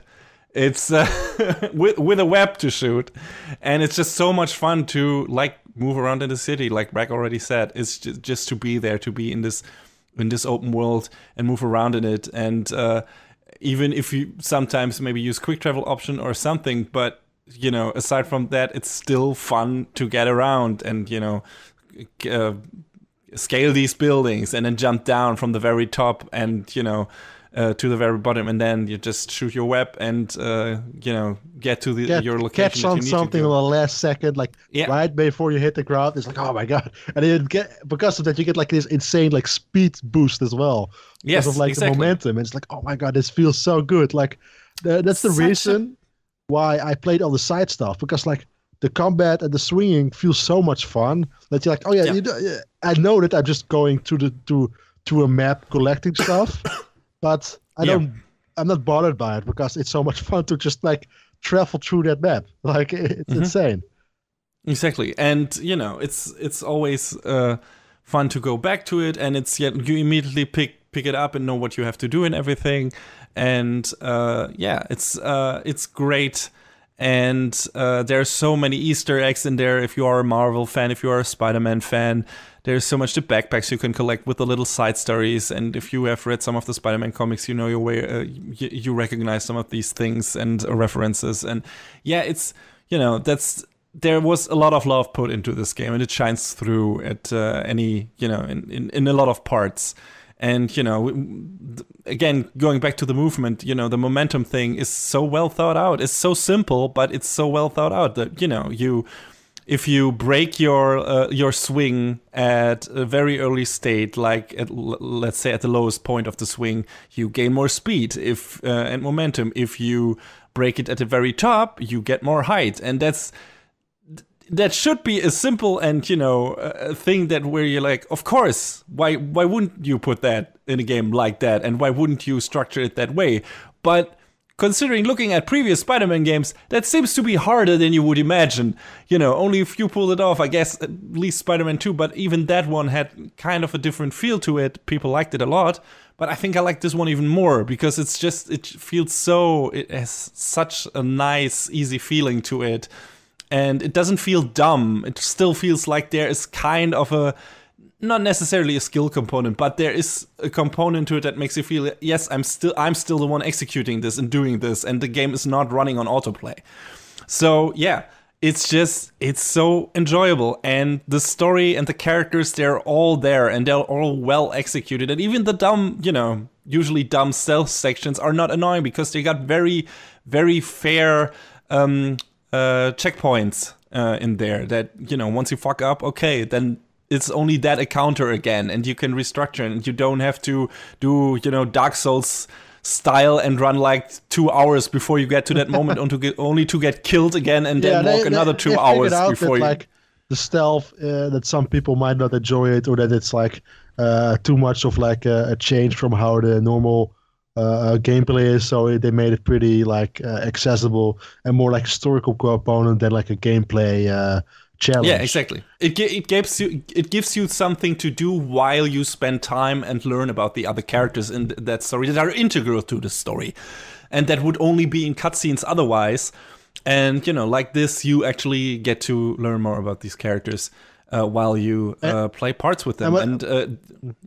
What I like about like telling this story in like a video game is that not only you have all the details and stuff, but they're not that like afraid of like going, putting you in the middle of that world. Like they don't want to tell you like the story of how Spider-Man started again or stuff like that. There's like very smart choice. This Spider-Man has been like around for like a long time, and like and they know that you are going to be reintroduced to this world.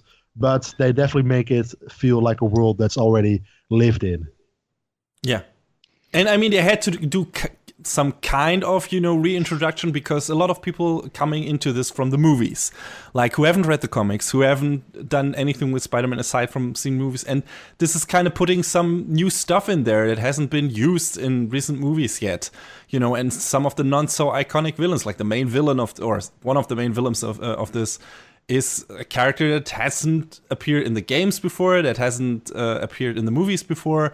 And, you have to at least tell us about that character. And then some of the familiar characters are different interpretations of those characters or have advanced in their personal life so far that they are not the same characters who have been in the movies and everything, because it's set so much farther into Peter's life and everything.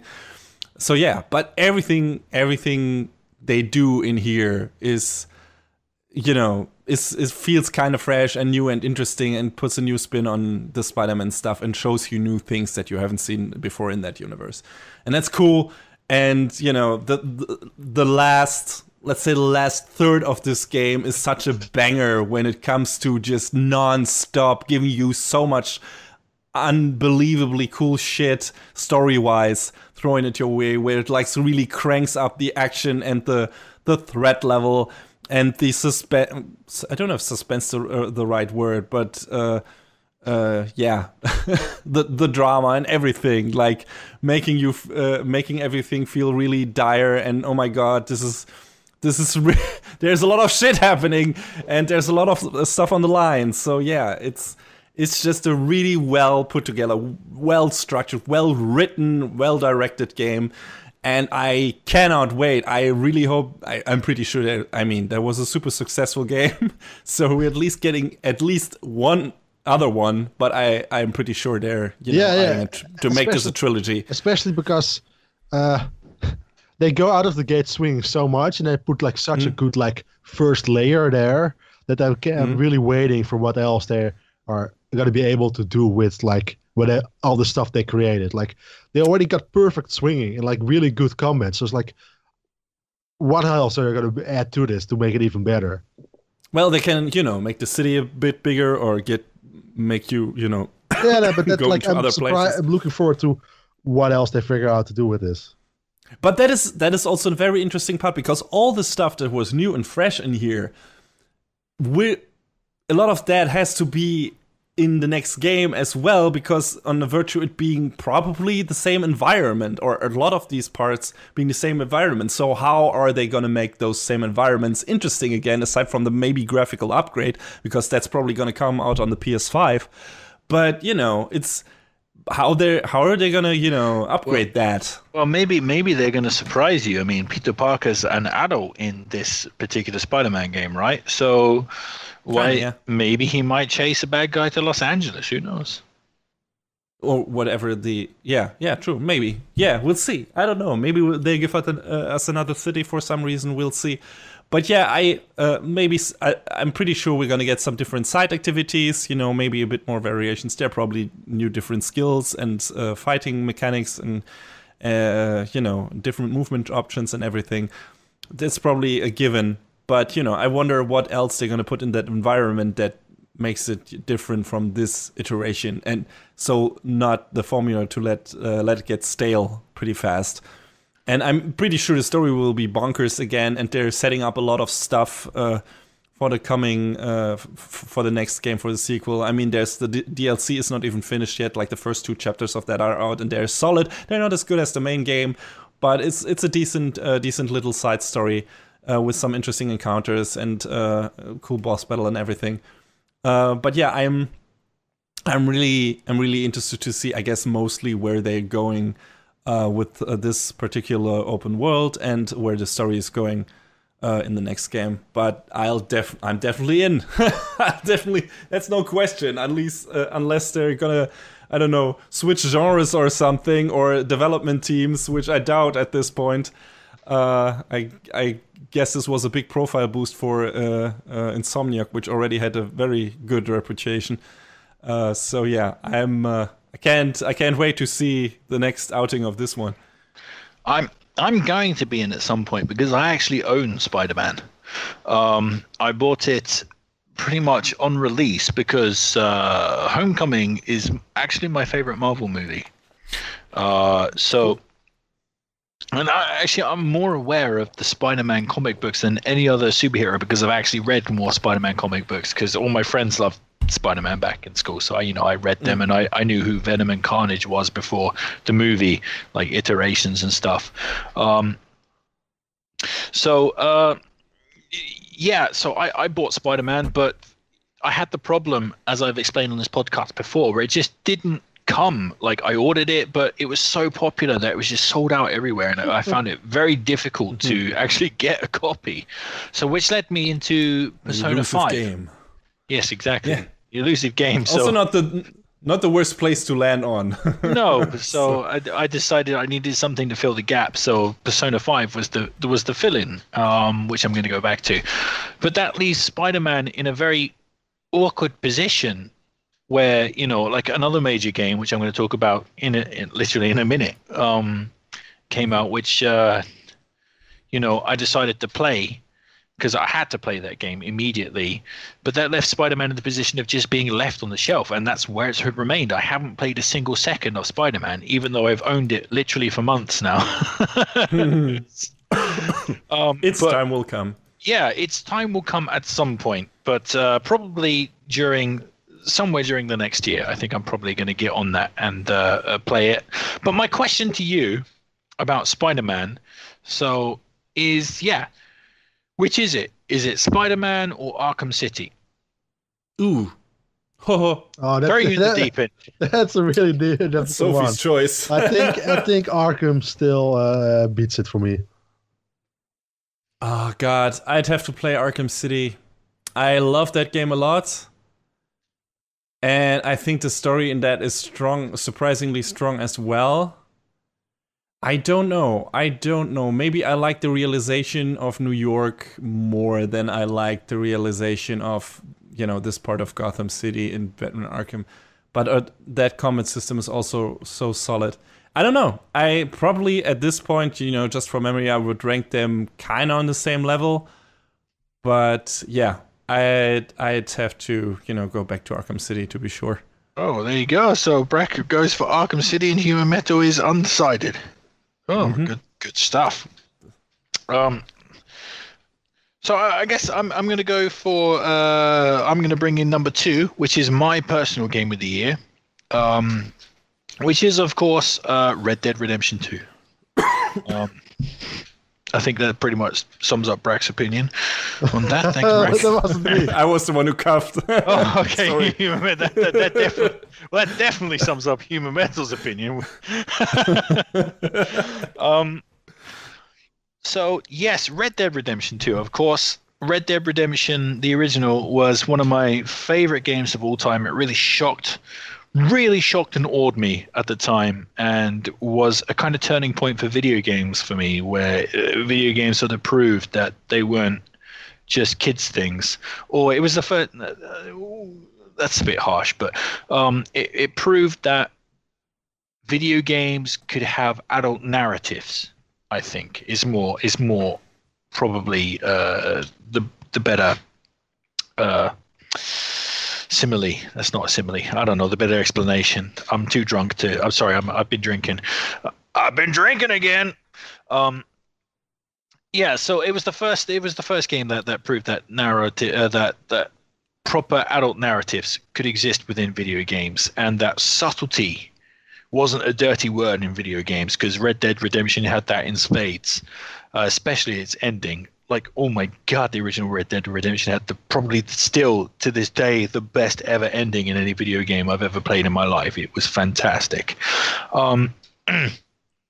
So for a long time, that was pretty much my favorite game of all time. If someone asked me, what's your favorite game? And I would just immediately say Red Dead Redemption, like no questions asked. And then, however, I found with Red Dead, the original one, that it was impossible for me to play a second time. Like I tried to go back and I tried to replay it.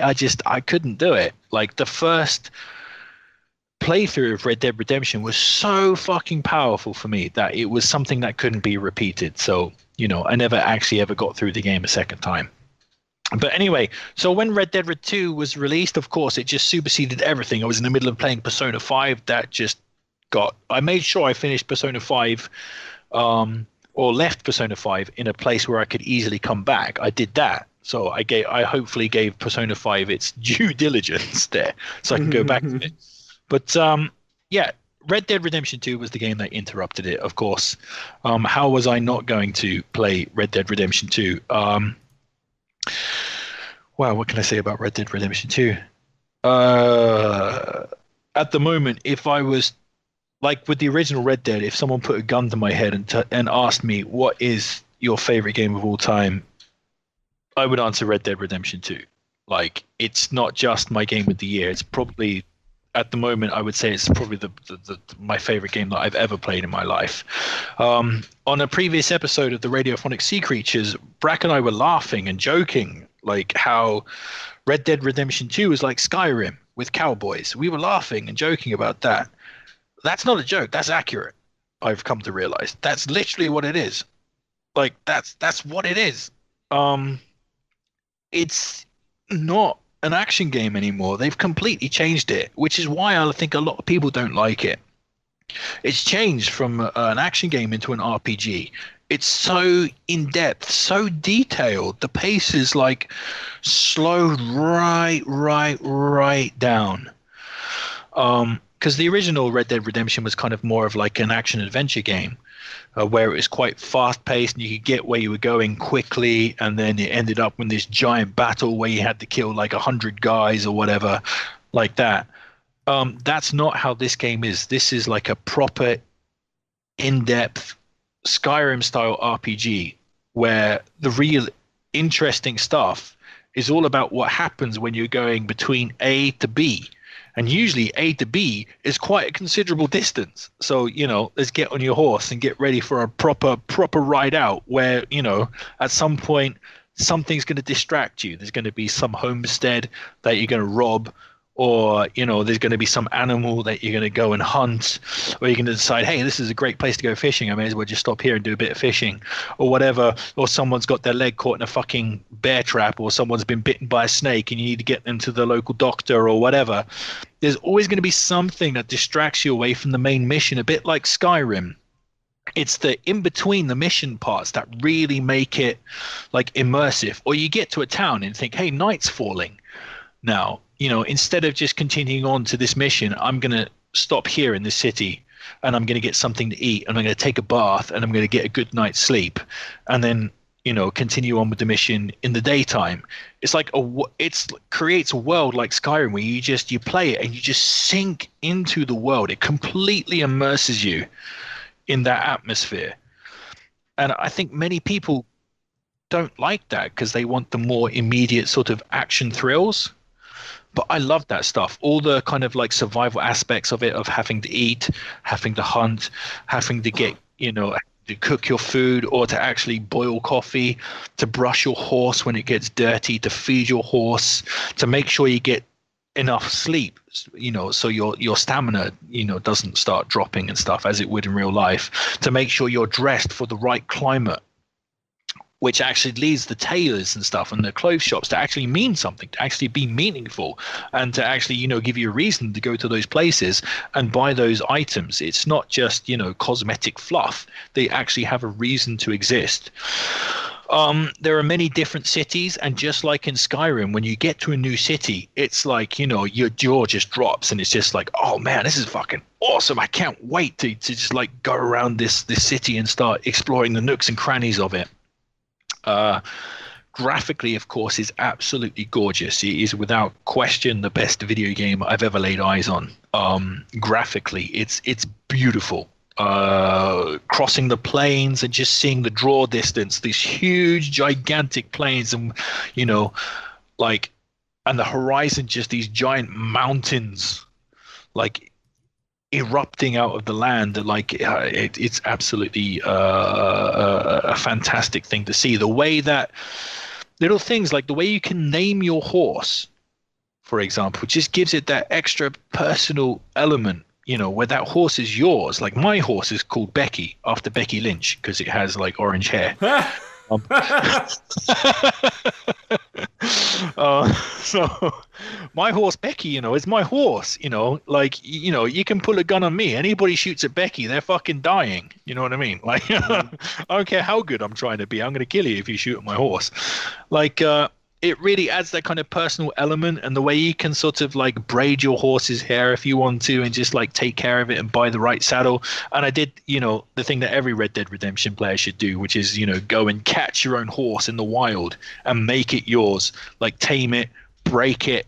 Like, I love my horse.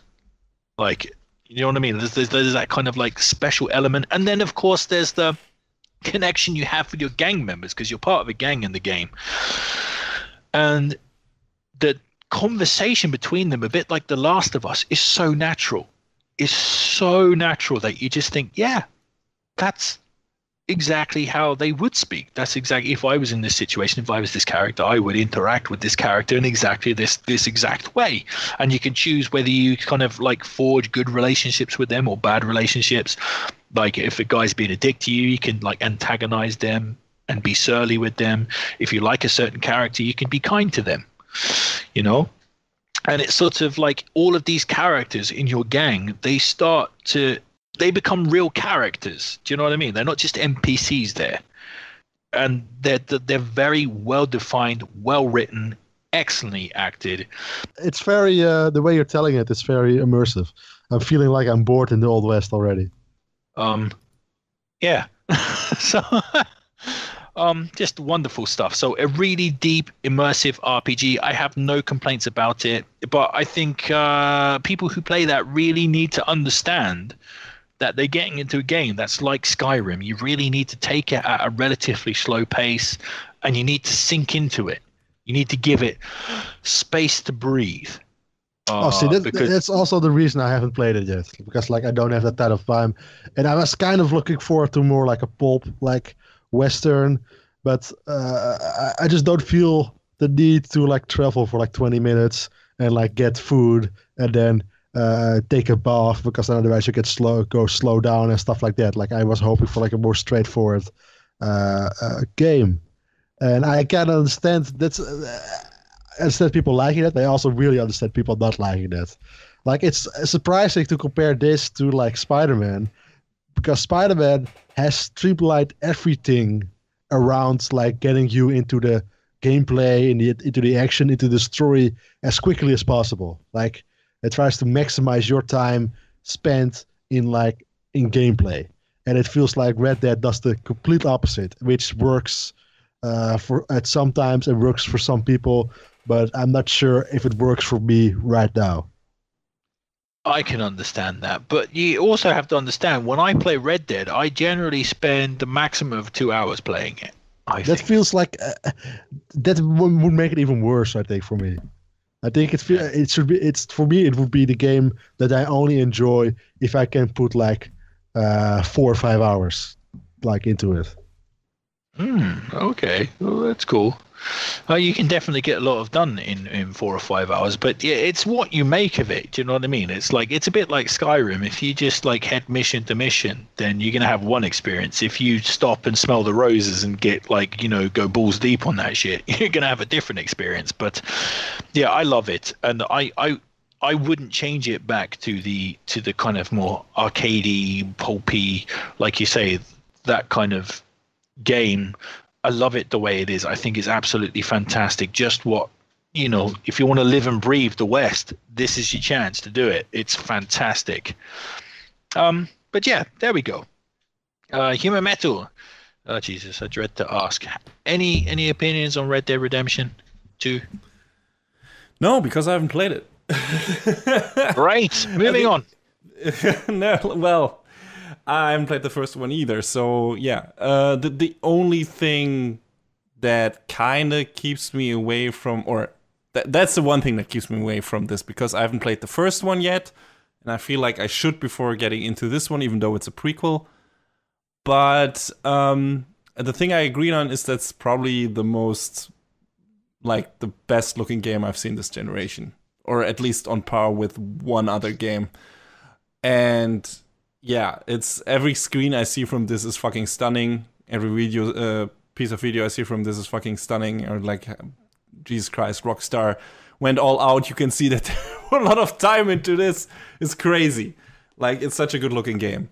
And I don't mind the, you know, heavy RPG mechanics and the slow pace itself. What I have issue with, and what I heard from a lot of people, is some of the design of some of the missions. You know, in terms of slowness, you know, that coming together. You know, Spider-Man has a lot of repetitive missions as well, but those are very fast, and you get a lot of, you know, you get over with them quickly, or you can skip them completely. But a lot of the stuff in Red Dead, you know, apparently is garnered with these side missions, and the mission design that itself doesn't seem to be so, differently or so diverse. The problem is combined with the slow pace of the game that can sometimes get a bit, or that's what I heard from some people, that it gets a bit, I don't know. I don't want to use the term boring because it's too lazy, but I guess that's the lowest common denominator here. It drags a bit. Let's just call it that. And because it's such a big game, and you play some of these missions very often, that was a problem for some people, and can see that. And if that is actually what's happening, you can comment on that after I'm done with my tirade. Then that would be a problem for me as well. And the other thing are the controls. And you actually posted a video that enforced my worries on this, where it's like, you did a thing, you posted under the video, I didn't mean to do any of this, where you literally got into a really bad situation and, had to escape from there, and all of the shit happened due to, I don't know, weird circumstances and control mishap and stuff like that. That's funny looking in from the outside. But if that shit happened, to me, if my character did something that I didn't mean him to do because of some weird programming or control shenanigans during a mission, that would make me really angry pretty fast. And I know that is probably more my flaw than the game's, but that's the reason I would probably stay away from this if that can happen easily. And I've heard a lot of people say that it can happen rather easily.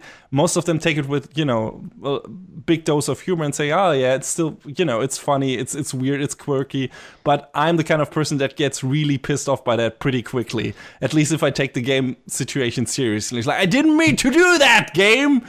And, that's the reason why I'm a bit worried that I would not be happy with this game. But those are my only valid critique points, and mind you, all coming from the standpoint that I haven't actually touched the game yet. So, I think control-wise, it's all about how much time you put in. Like now, I've put in enough time that I don't make mistakes. But yeah, how long did it take you to get to that point? A while. I mean, but the thing is, like that situation, that the video I posted where I was trying to press triangle to rest.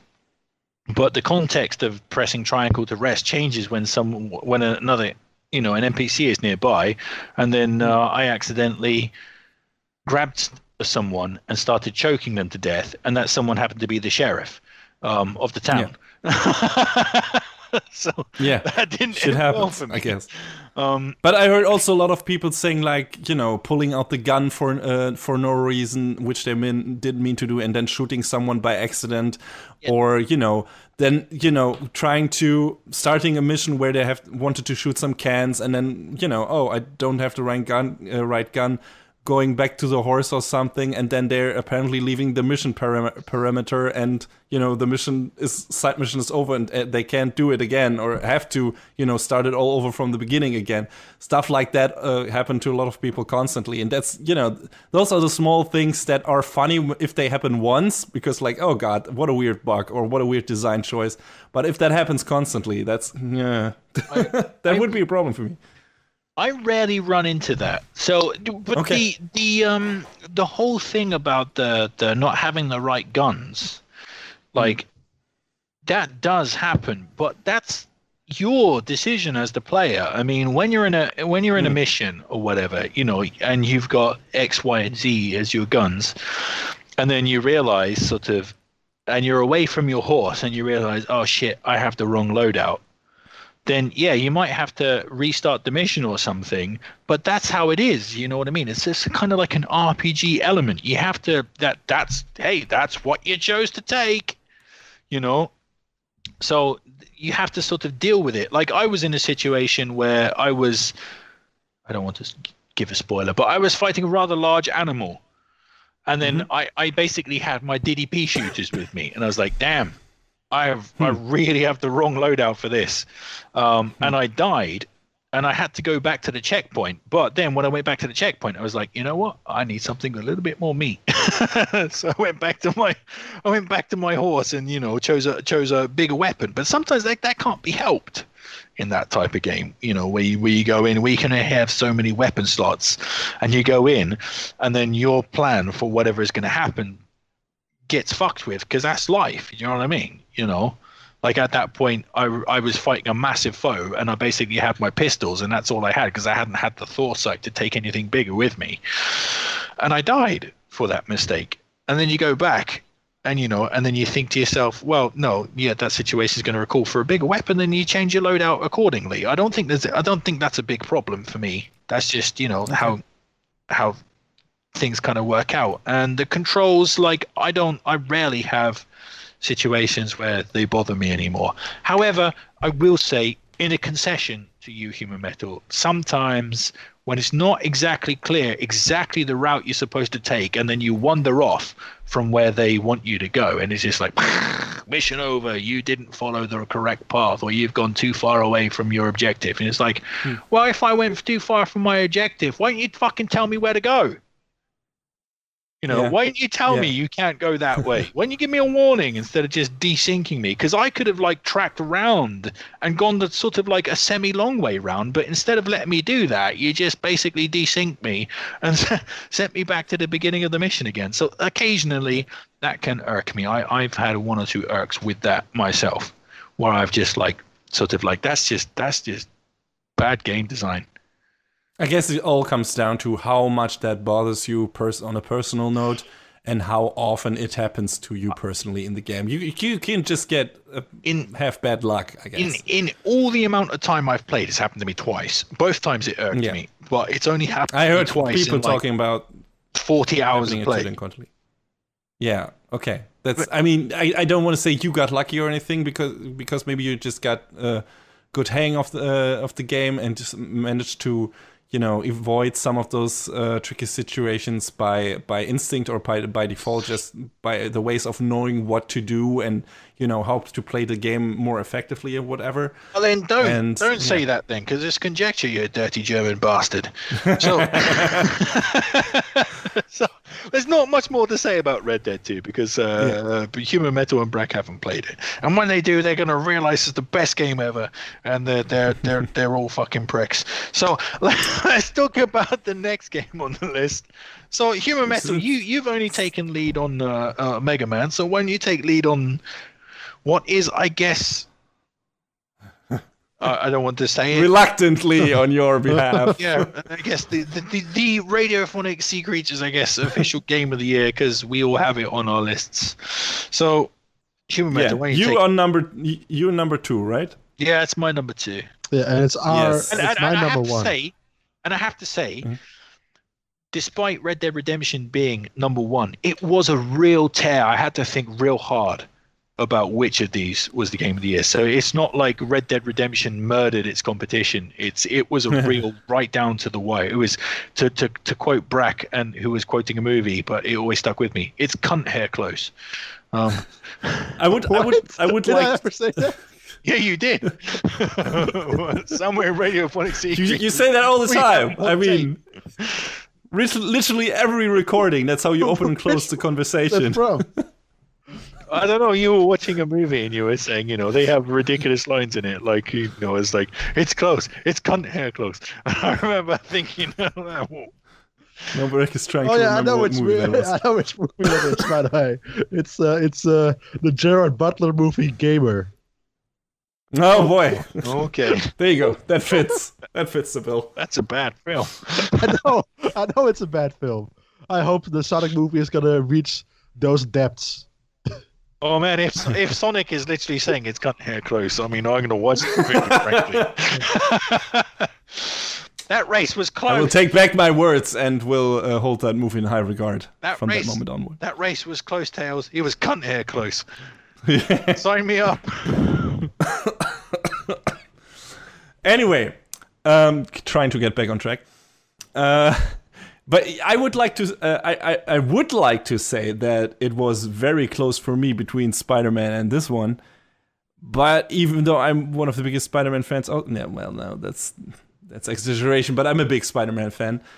I would have expected this to be closer, but no, actually it was a pretty clear choice from the get-go for me, even after playing Spider-Man. I like the way we're holding on to like any type of anticipation, as if it's any surprise at all to anyone in the history of the earth. Still, you gotta stir it a bit. You gotta let them simmer. But yeah, obviously it's Dead of Boy, God of Dead, Boy of War, something like that. Read it, boy. Anyway, Boy. God of War, Boy. yeah, the boy game, Boyhood. It's a okay. This is how you do a soft reboot, people. You take a character that was an unsympathetic shitbag that was basically only existing to be like the encapsulation of dumb teenage wish fulfillment edgelord fantasy, and then you make an actually compelling character out of him, and with an actual compelling universe and an actual compelling story and an interesting addition to him and his family, his character, and someone to play off of, and and then you put an interesting, really good, well thought out combat mechanic in there that would be able to carry the whole game by itself. And they did all of that, and then they crafted a fantastic world that you wanna traverse, and that has an amazing open world part in it, and so many iconic and graphically stunning set pieces. And visual designs in there, and fantastic sound work, and well-acted voice work. Jesus Christ, God of War is one of the best soft reboots of anything I've played, and one of the best games ever. I mean, that's on my list. That's why it's number one for me and for Breck as well, I guess. It's just a fantastic outing for this franchise in general. It's the best God of War game that exists, and without contest, in my opinion. And it's amazing what they crafted out of this kind of ridiculous franchise, and that game had several emotionally gripping moments with that character in it. It's bonkers to me. I cannot believe it. It's like what's another character who's like on that crazy like level, like I don't know, like Lobo from like the DC universe or something like that. And having, like, that's a good comparison.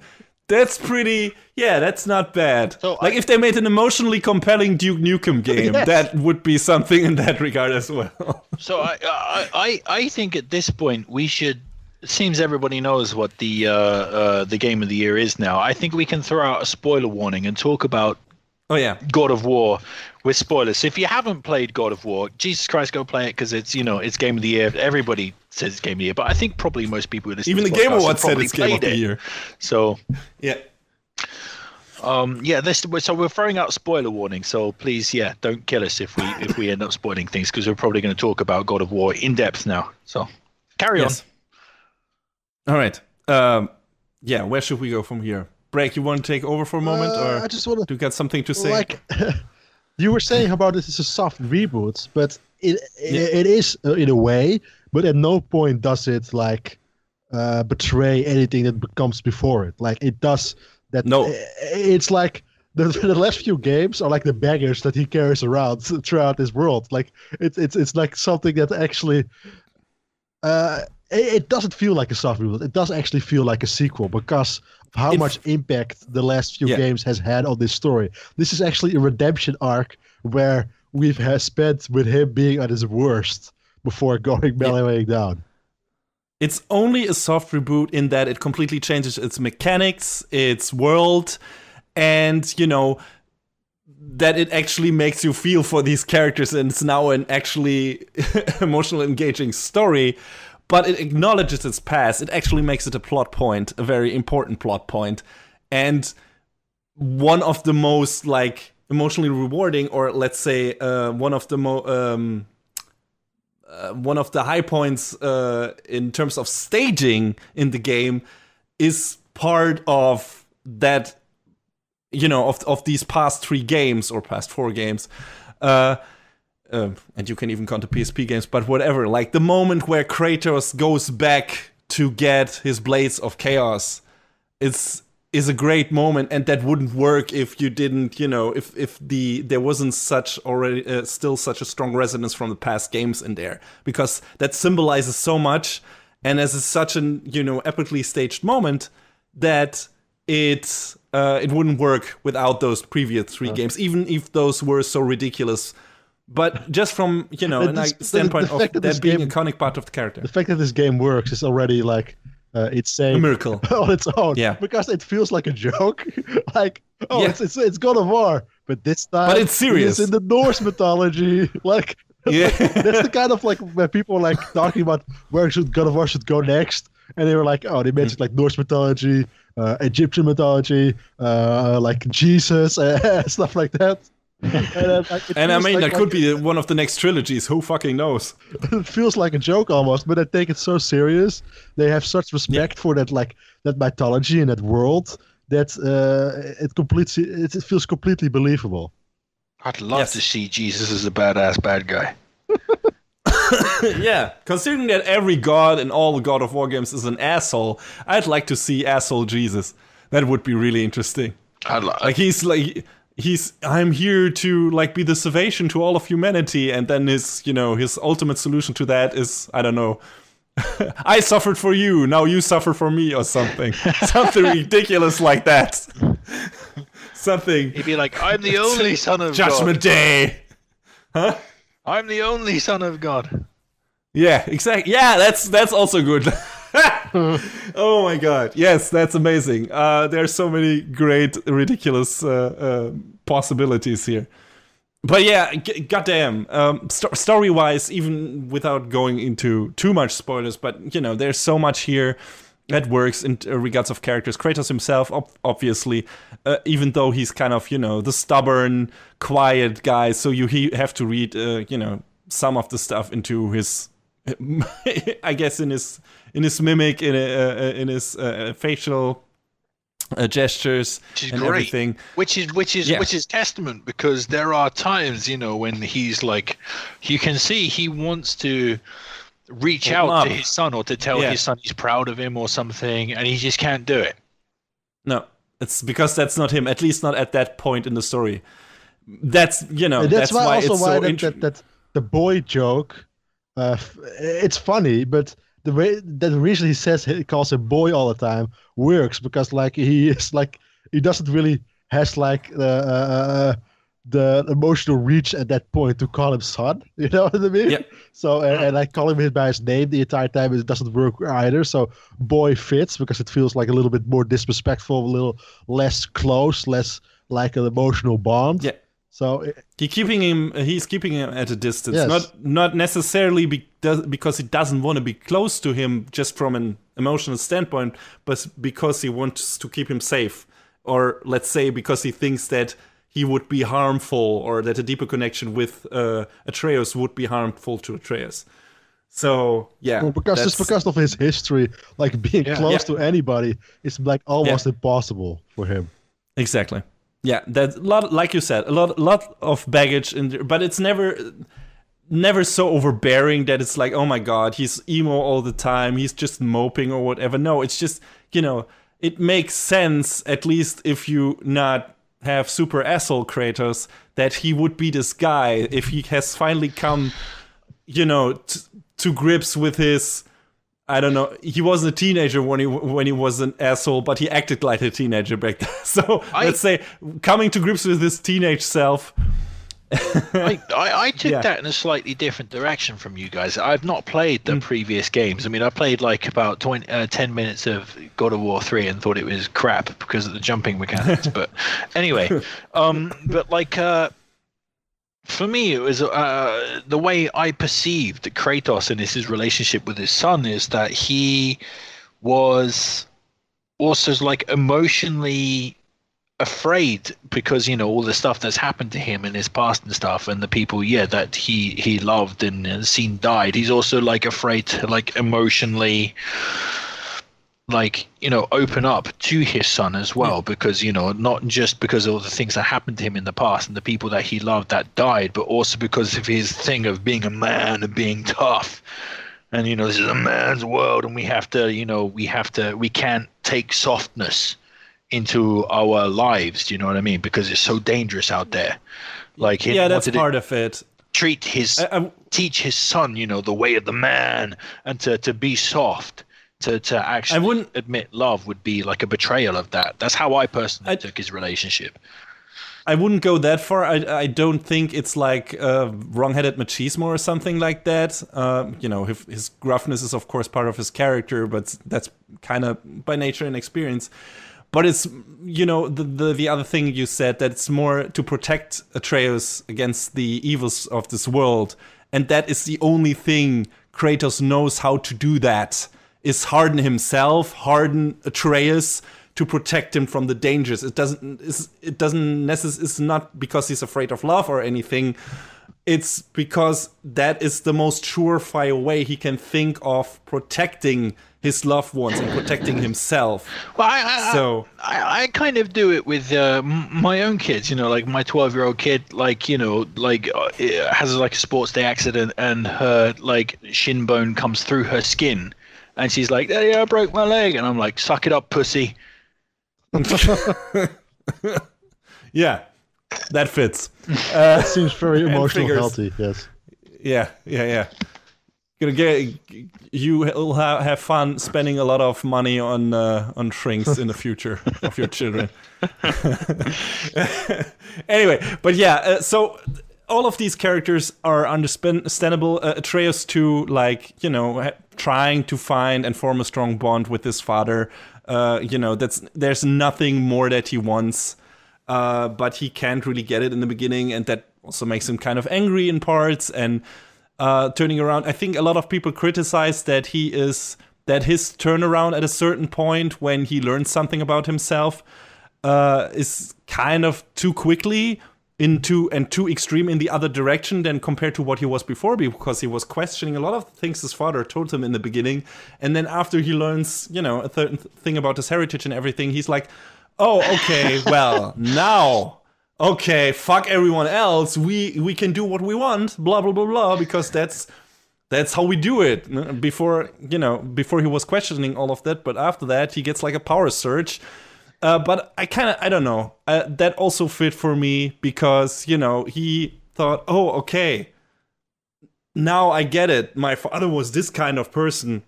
And maybe he will accept me if I become that kind of person too. And so he swings into the extremely other direction. For me, that made on that level some kind of sense as well. I'd be like that. I mean, I carry on like through my life, as normal. But if someone came down and definitively said to me with proof, oh, yeah, you're a god, the next woman I saw would be, bitch, drop your knickers. Okay, yeah, sure. I mean, there is some ego coming along with, like, being told you're a god. Like, do you know what I mean? Yeah. He told you could do anything. Like, damn. You know what? I'm going to stop time and... actually, I don't want to finish that sentence. I'll end up in jail. Yeah, and I mean, it's of course it's mostly used parts of the plot because you want to have Kratos finally realize what he has been pushing Atreus towards with all of his neglect and with his toughness and everything, and that it was the complete wrong way to treat him, and this is partly his doing as well. And, it takes some time, but Kratos eventually realizes that and, takes measures and everything. But, that it all made sense in regards to where Atreus is going and, like, steering into this complete opposite direction because he's trying to find, his place in the world and thinks he has now found it. He has always questioned how does he belong? Why does my father not want anything to do with me?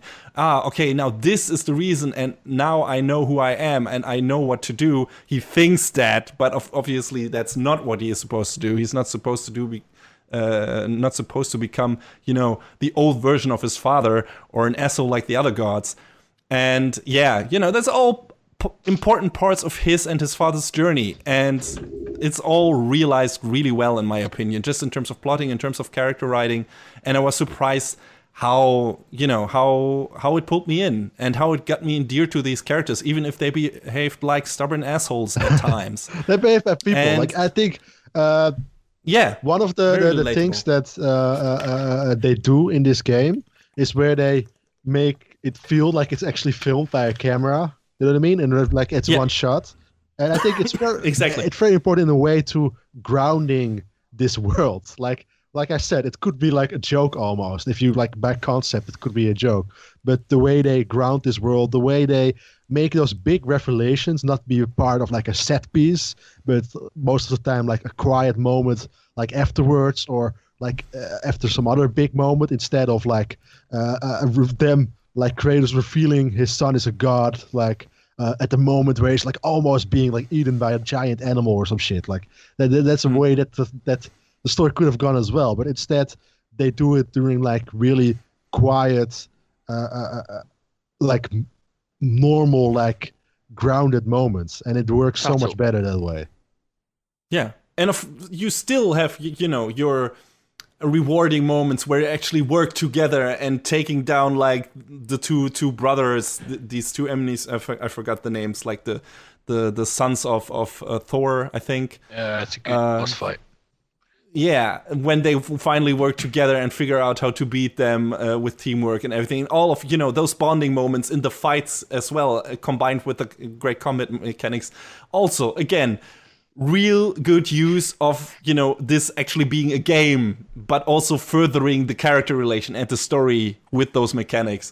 So I really like that. And I think the game knew how to stage those moments as well. Yeah, so as a side character, the severed head dude was awesome. Yes, like Mimir was amazing. He actually fulfills like the role of like what in most games would be like audio logs or some shit and stuff like that. Yeah, but he's the exposition dude. But he does it so well. Like he gives it so much personality, the voice actor and like the writing, and it's just like I always love those stories. Like I just love learning more about this world and this lore. It's just so much fun. I do too. Like the scenes where you're just kind of rowing the boat on the Lake of the Nine or whatever, and then the dialogue starts or whatever. I'm like, just oars up, let's just listen to what he's got to say. Like, do you know what I mean? Rather than just powering through it to my next objective. It was always relentlessly like interesting, and I just had a lot of fun listening to that type of stuff. Lots of interesting lore in this game. I enjoyed the lore so much that after I was finished with the game, I realized I need more. I actually read through the book from Norse mythology from Neil Gaiman, which is a really good book as well. But like that's how much I enjoyed this game, that I really I need so much more that I actually gotta start reading a book. Yeah, and one more thing, a lot of people, then maybe getting to something else than the story. One more thing. From story. I want to talk a bit more about the fighting system as well. Some people complained that the game ended too abruptly for them, that it doesn't end on like a big boss battle or anything. But I think it's like, but that was the story of this game. They were trying to get to the mountain and, let go of the ashes of his mother, and they did that. And I love that it ended on such a small, somber note. But it does end on like a huge revelation where like, oh man, I need some more. That comes right before. Yeah, exactly. That's amazing. And but still, it's like it's played so quietly, and on such a it's so downplayed, and it's such a quiet note and such a quiet ending. I think it works perfectly. It's just really, there's so much potential that for future for sequels and everything, but it's like, this journey has ended. It has ended on a very quiet note, but there's so much more to come, and I think it just works. I would slightly, I don't know. See, I'm going to sound sort of like a bit of a hypocritical prick, because I was just saying about Red Dead Redemption, the original Red Dead Redemption, which ends on a similar note. It ends on an extremely quiet, subtle, brilliant note. The first Red Dead Redemption that is intensely memorable for being so subtle and sort of was the first game to ever sort of have that kind of subtlety and that adult touch to it. But this one, because it's like fantasy based, and yes, it does end on a nice subtle note, but it doesn't really give you warning that is going to end. I mean, you're always kind of expecting something big from it to sort of like, you know, some big like obstacle to overcome. Because for me personally, the stranger, who is the main bad guy in the game, the final battle with the climactic battle with the stranger is, you know, it's not the best boss fight, to be fair. It is quite anodyne. No, that's the first fight against him. Yeah, it's like the first fight against him is basically repeated at the end, but it's slightly more difficult, I guess. But it's not really that much more difficult, and certainly not a boss fight that is fitting of such a spectacularly epic, grandiose game. So yeah, I was expecting something at the end, and when it didn't come, it was like, you know, it's like I understand the ending, and I understand it. And looking back on it retrospectively, yeah, okay, I get what they were going for. And if I played through it again with the same expectations, you know, knowing what was coming, then I could probably really enjoy that. But definitely, that when I played through it, I felt the sting of like, what? Seriously? It's just going to end on that note? Like, I really wanted a giant, epic, you know, like fire in the sky style climactic note to that game, and it didn't give me one. And I felt sort of shortchanged by that. But mostly because I just enjoyed it so much. It's like, I want to see what's going to happen next. It definitely left me wanting more. Yeah, I mean, there were so many mysteries. I mean, there was, what was it? Especially in the underworld section. I mean, what was that big fucking eagle thing? You know, like, don't go that way. Never go that way from the labyrinth. Well, it's all set up for the sequel, so naturally they couldn't pack it into this one game. And, you know, but that's totally fair. It's like, yeah, you expect, especially if you've played the previous games, which you didn't, but no. You know, those always ended on like a ginormous final boss fight, most epically fucking killing Zeus and everything. But you know, that's why what I liked about that is I always like when games surprise me. For some people, maybe this was more of a negative surprise because, you know, they didn't expect it, but they expected something bigger. Yeah, but some warning would, because they're like, you say yes, okay, reaching the end of the mountain was the end goal, right? Yes.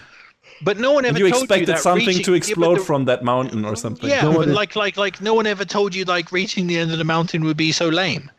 Like literally reaching is like reaching the end of the mountain. You know what I mean? Like in a movie or something. If their goal is reaching the end, Lord of the Rings, for example, if they finally got to Mount Doom, and it was just like, okay, just drop the ring in there, boop, okay, done, without the battle with Gollum or whatever.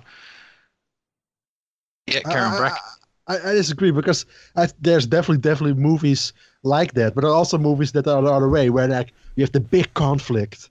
And after that, you have the emotional resolution. And this is like that, where like, oh, you have the big conflict of beating up the big bad guy that was chasing you the entire time. And after that, you have the quiet moment where you reflect on what happened and where you drop the ashes or you stuff like that. But that's the thing. The emotional payoff for me wasn't quite big enough. I mean, it wasn't. I mean, it was a really subdued moment. But that's the thing. Like, there's subdued and there's like just a little bit too subdued. I mean, I think they needed to push the story into slightly more sort of, I dare say, overwrought territory or maybe even cliched territory. But to get like a bigger emotional, that like emotional close up on Kratos' face when one tear like I wanted to see Kratos cry or have at least a moment of just or something. You know what I mean? It's just doing the ashes and just like, yeah, they did exactly what they said they would do. Wow.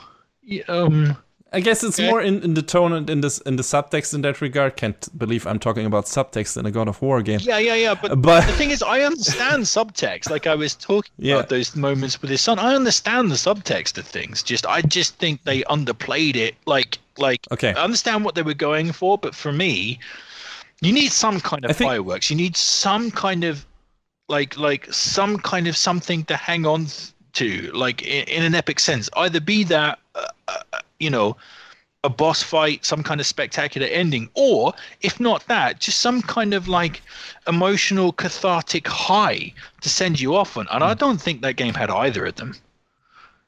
I don't know. I think it was good that they, played the last moment so quietly, because the battle against the stranger and what that resulted in and what culminated that, not only for them but also for the set of other two characters, that also again sets up a lot of stuff for the sequels. That was the emotionally big, not overwrought, but dramatic stage play, whatever part of this. Like, it's a big theatrical ending point to this, and then you get the epilogue with the actual ending to those to our two main characters. But if they played that super big again, like I don't want a big ass stone monster all of a sudden like coming attacking us while we're dropping the ashes. That would be old God of War.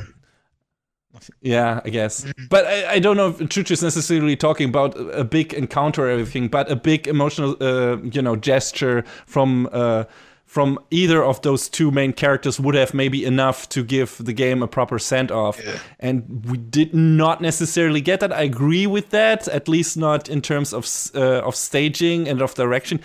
But I think... You know what it actually reminded me of? It reminded me of the more, like... Manchester by the Sea. I'm not sure if you've seen that movie. Love that film. Where the ending emotional part where he talks to his wife, that's a very subdued emotional moment. And this feels a lot more like that compared to that movie also has big ass, extremely emotional, high energy sequences, but it doesn't end like that. Yeah. Yeah, don't bring up Manchester by the Sea, man. You can just make me cry. Stop it. Yeah. No. Yeah, good. Well done. No, I mean, really good comparison there, Breck. And also, I think what also comes into this is a game, and you don't expect this kind of narrative and design structure from a game necessarily. You expect at the end of a game to have some kind of big climax or anything. So the game ending like this is also not something that that you have reason to expect from a game. So that's why it feels a bit off, maybe. So yeah, well, a lot of that plays into that. Again, I did say I was going to come off like a hypocritical prick, because that's exactly how the original Red Dead Redemption ends. Yeah, you know what I mean. But that's why I just think that's why that game was special too. Red Dead did it better though. Maybe I haven't played it, but I really liked how I can tell you that I really liked how God of War did it. I'm going to talk about. So I haven't really talked about the gameplay. So I'm going to talk about a couple of things that I personally loved and didn't like about it, and why it's not my game of the year. So please excuse some negativity here. So the things I loved about it, pretty much everything. I mean, I'm complaining about anything, but it's a quibble. But I love the, I love the combat in the game. Now I'm not really one for difficult games, and I think God of War was medium difficulty in its most difficult parts, especially fighting the fucking Valkyries and stuff. But I loved that shit. I loved the way that you always felt like it was never your fault if you died. It was always just you didn't quite get the timing right or whatever, and there was always a way to come back from that. It was never overly punishing, that game. I think the final Valkyrie fight, the last couple, but especially the final one against the special boss Valkyrie, I forgot her name, in that stone ring, was really tough as nails. That was not medium difficulty. I'm used to difficult games. That asked everything you have to realize everything you've learned from the combat system in the game. Not only having good armor and everything, good skills is not enough. like good additional skills, you really need to be able to control the combat in that battle. So I reject the notion that at most the game has medium difficulty. That final battle is really tough. Did you play it on easy? Choo-choo? I don't know. Is there a difficulty setting on that game? Yes, there is. I remember you saying you played on easy. Well, yes, I definitely played it on easy. Like, if you never even need to ask that question. If there is a video game series and there is an easy option, Choo-Choo's taking it. Well, that answer is I played it. I don't know. I played it either on normal or on hard, but I'm not sure. I played it on normal, and some of those. Yeah, I think I played on normal Valkyries, too. They like they crushed my ass easily. Yeah, me too. I mean, talk about as a testament to the fighting mechanics in those games. Despite that final Valkyrie kicking my ass at least like 30 times or something, I always went back. Damn. At least. I like rammed my head against that fight so many times. But I always went back. I was like, okay, I'm going to switch the skills around a bit and maybe change the timing of the attack a bit, or, roll to the right here instead of to the left. Let's see what she does, and always mix it up. And I was always willing to go back. It was never only like just, the frustration of it, or I'm going to kill that bitch. It was like, nah, okay, maybe I haven't quite figured this out. Maybe I can do this better. And eventually I did, and I kicked her ass, and it was amazing. It was such a satisfying moment. And I was like, yes, I did that. It wasn't just a random happening or anything. It wasn't just a weird bug in the beginning. I learned from my mistakes. I realized what I could do better. I did it, and I beat her. And it was fantastic. So, yeah, the fighting game, the fighting mechanics in this game are so good. I had some gripes with it. I think the markers for attacks coming off screen and from your back are too small. Sometimes in the hectic of the combat you can't realize in time or fast enough. What do you want? Giant flashing arrows on the screen? Something like that, or a better sound cues or something. But sometimes, especially in the battles with a lot of enemies and a lot of enemies shooting projectiles, the stuff can get too hectic to just properly react to them. And that was probably the only problem I had with the fighting system, to be honest. Everything else controlled like bomb, like was fantastic, felt really good. But those were like the few things when I couldn't see an attack coming because there was just too much information on screen. And the thing that was most important wasn't standing out. And that was, the notification that I was being attacked from somewhere. Other games have done this better. But that is the only gripe I had with that. That is the only gripe. And it only really mattered on the really difficult fights. Like the camera suddenly not focusing on the guy I was fighting anymore. Like the Valkyrie. Like suddenly, it's not focused on the Valkyrie anymore. Like, where the fuck are you? That is annoying, yeah. Yeah, so those are the few gripes I have with the fighting system. Everything else I enjoyed. I didn't feel that. Well, apart from the camera thing. Generally speaking, I loved the fighting system just the way it is, and probably wouldn't change anything. I thought it was really responsive, really in depth. I absolutely adored the fighting system, and it was always, even though you're dealing with mostly the same repetitive attacks and stuff throughout the game, I just thought that combat system was so fun that it was never tiresome to fight. It was always good fun when you got into a battle in that game, and I loved that from start to finish. There are a couple things that did prohibit it from being Game of the Year, and I'll get into that now, the sort of more negative side to things. Your love for cowboys is the main reason, right? I do have love for cowboys. I mean, if my life is a movie, it's Brokeback Mountain. No, I take that back instantly. All right. It would be Brokeback Mountain if every single person in the movie was Scarlett Johansson. Then it would be Brokeback Mountain. Except me and like everybody else. You imagine yourself being Scarlett Johansson? Okay. He's imagining himself sucking Scarlett Johansson's dick. Okay. Let's get back to God of War, and let me say something, because wait, no, I haven't so got much. back. Emma does not got much. I haven't got to the negative. That's not fair. Human Metal was talking for the last 20 minutes. I know. You guys both. Like, that's not. No, Like, Let him talk about the negative stuff. I want to hear it. So there are a couple things about God of War which I didn't like. Okay, so basically, I feel as the game went on, the game design became lazier. I think the game opened really, really strong, and the early portions of the game were really solid and fantastic and well designed. But as it went on, especially sort of towards the later game, it sort of fell into a bit of a rut. And I felt at points it felt rushed, like the developers had an idea for a certain area but didn't have the time or finance or whatever it was to implement it. I think the main the nadir of the game came when you went to the afterlife section. The I don't know, the land of the dead or whatever the fuck it's called. And Helheim, yeah. Was that the one? Yeah. And I think Helheim was really underutilized and really quite boring. It's just basically this sort of basic traipse through. You climb things, you climb this, you climb that, and then you get to this place, you defeat a boss, and you climb this and you climb that, and then you end up on this big fucking floating ship having to like protect these fires from going out, and you just repeatedly just defeating enemies and running from fire to fire. And I just thought, man, this is really lazy game design. Can't they think of anything better to do here than just have a fucking horde mode? Like, can't you just throw like a 3-headed dragon or something? You know what I mean?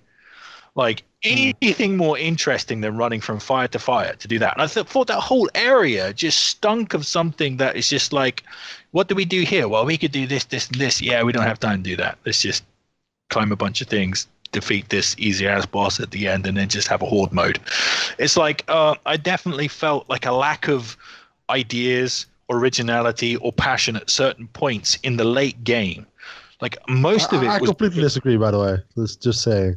You loved that horde mode on the boat, on the floating boat thing? It's horde mode. It's like a side mission. It's like a little bit where you fight people on the board. Campaign.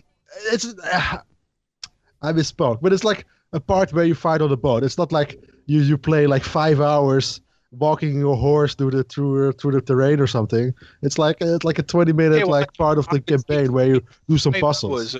I would take fucking... That's not a puzzle. Horde mode is not a puzzle. But it's not even a horde mode. You fight like maybe 10, 20 guys. Yeah, 10, 20. So try about 200 guys, Brack. I tell you what... Are you angry about the ladders as well? I would gladly... Are there ladders in there? Huh? Are there ladders in there? That annoyed you as well. There might have been ladders in there, you know. Also, why... Sometimes. I mean, Jesus Christ, if you want to get real nitpicky, why is everything you can climb painted yellow? Never mind. Some guy has a job in that world. Like, can you climb that? Ooh, don't know. The handhold looks a bit dodgy. Or just paint it yellow. Just... I would agree with you. There are a lot of enemies on that boat section. That's true.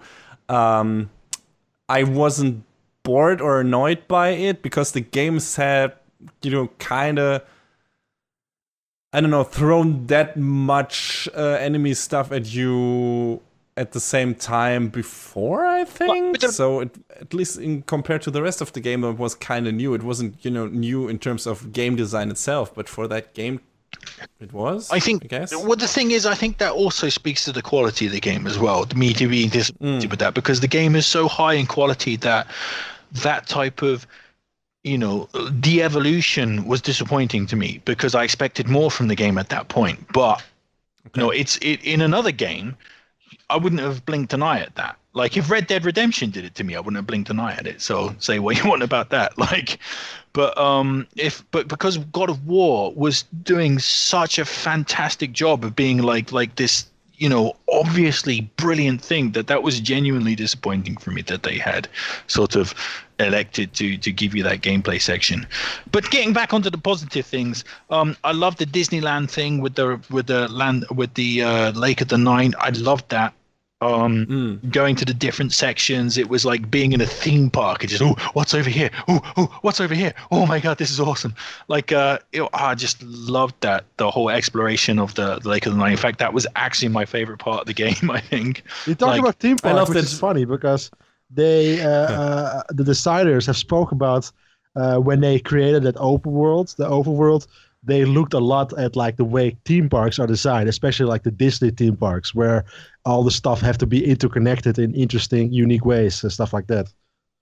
Yeah, I think we literally talked about that on a previous episode of the podcast. That's possible. But like, yeah, I think they did a great job, because that's mostly what it reminds me of. It really reminds me of a theme park, in that the way that the areas just got sort of separate, and it's really fun to go and sort of explore them. And I really like. I think that was the peak of the game for me when I was exploring the Lake of the Nine. I was just like, at that time, I was like, this is the best thing ever. This is just awesome. I know. I like too how that environment constantly evolved by Jormungandr moving, and new areas getting unearthed, and the water receding and everything, and that was just cool. It was just cool seeing more and more of that world. Yeah. It's just a great part of the game, definitely. Just like pulling down your cactus in the middle of a children's park. I mean, it's just amazing just to be exposed sometimes. Oh God! But with that, epic ending, as the end of my penis. Let's finish off there. So officially, God of War is an absolutely fantastic game. If you haven't played it, then you've had it, completely spoiled by us, because we revealed everything there is to know about that game, probably. But still go play it anyway, because it's absolutely fucking badass. And if that's our gamers of the year, but if you want to tell us your games of the year, please drop a comment in the comment box. But I know nobody will. Nobody ever does. Fuck you guys. Love you. Please join us next time you realize that cooking turkey has nothing to do with dropping nuclear grade weapons on Istanbul. Merry Christmas and Happy New Year.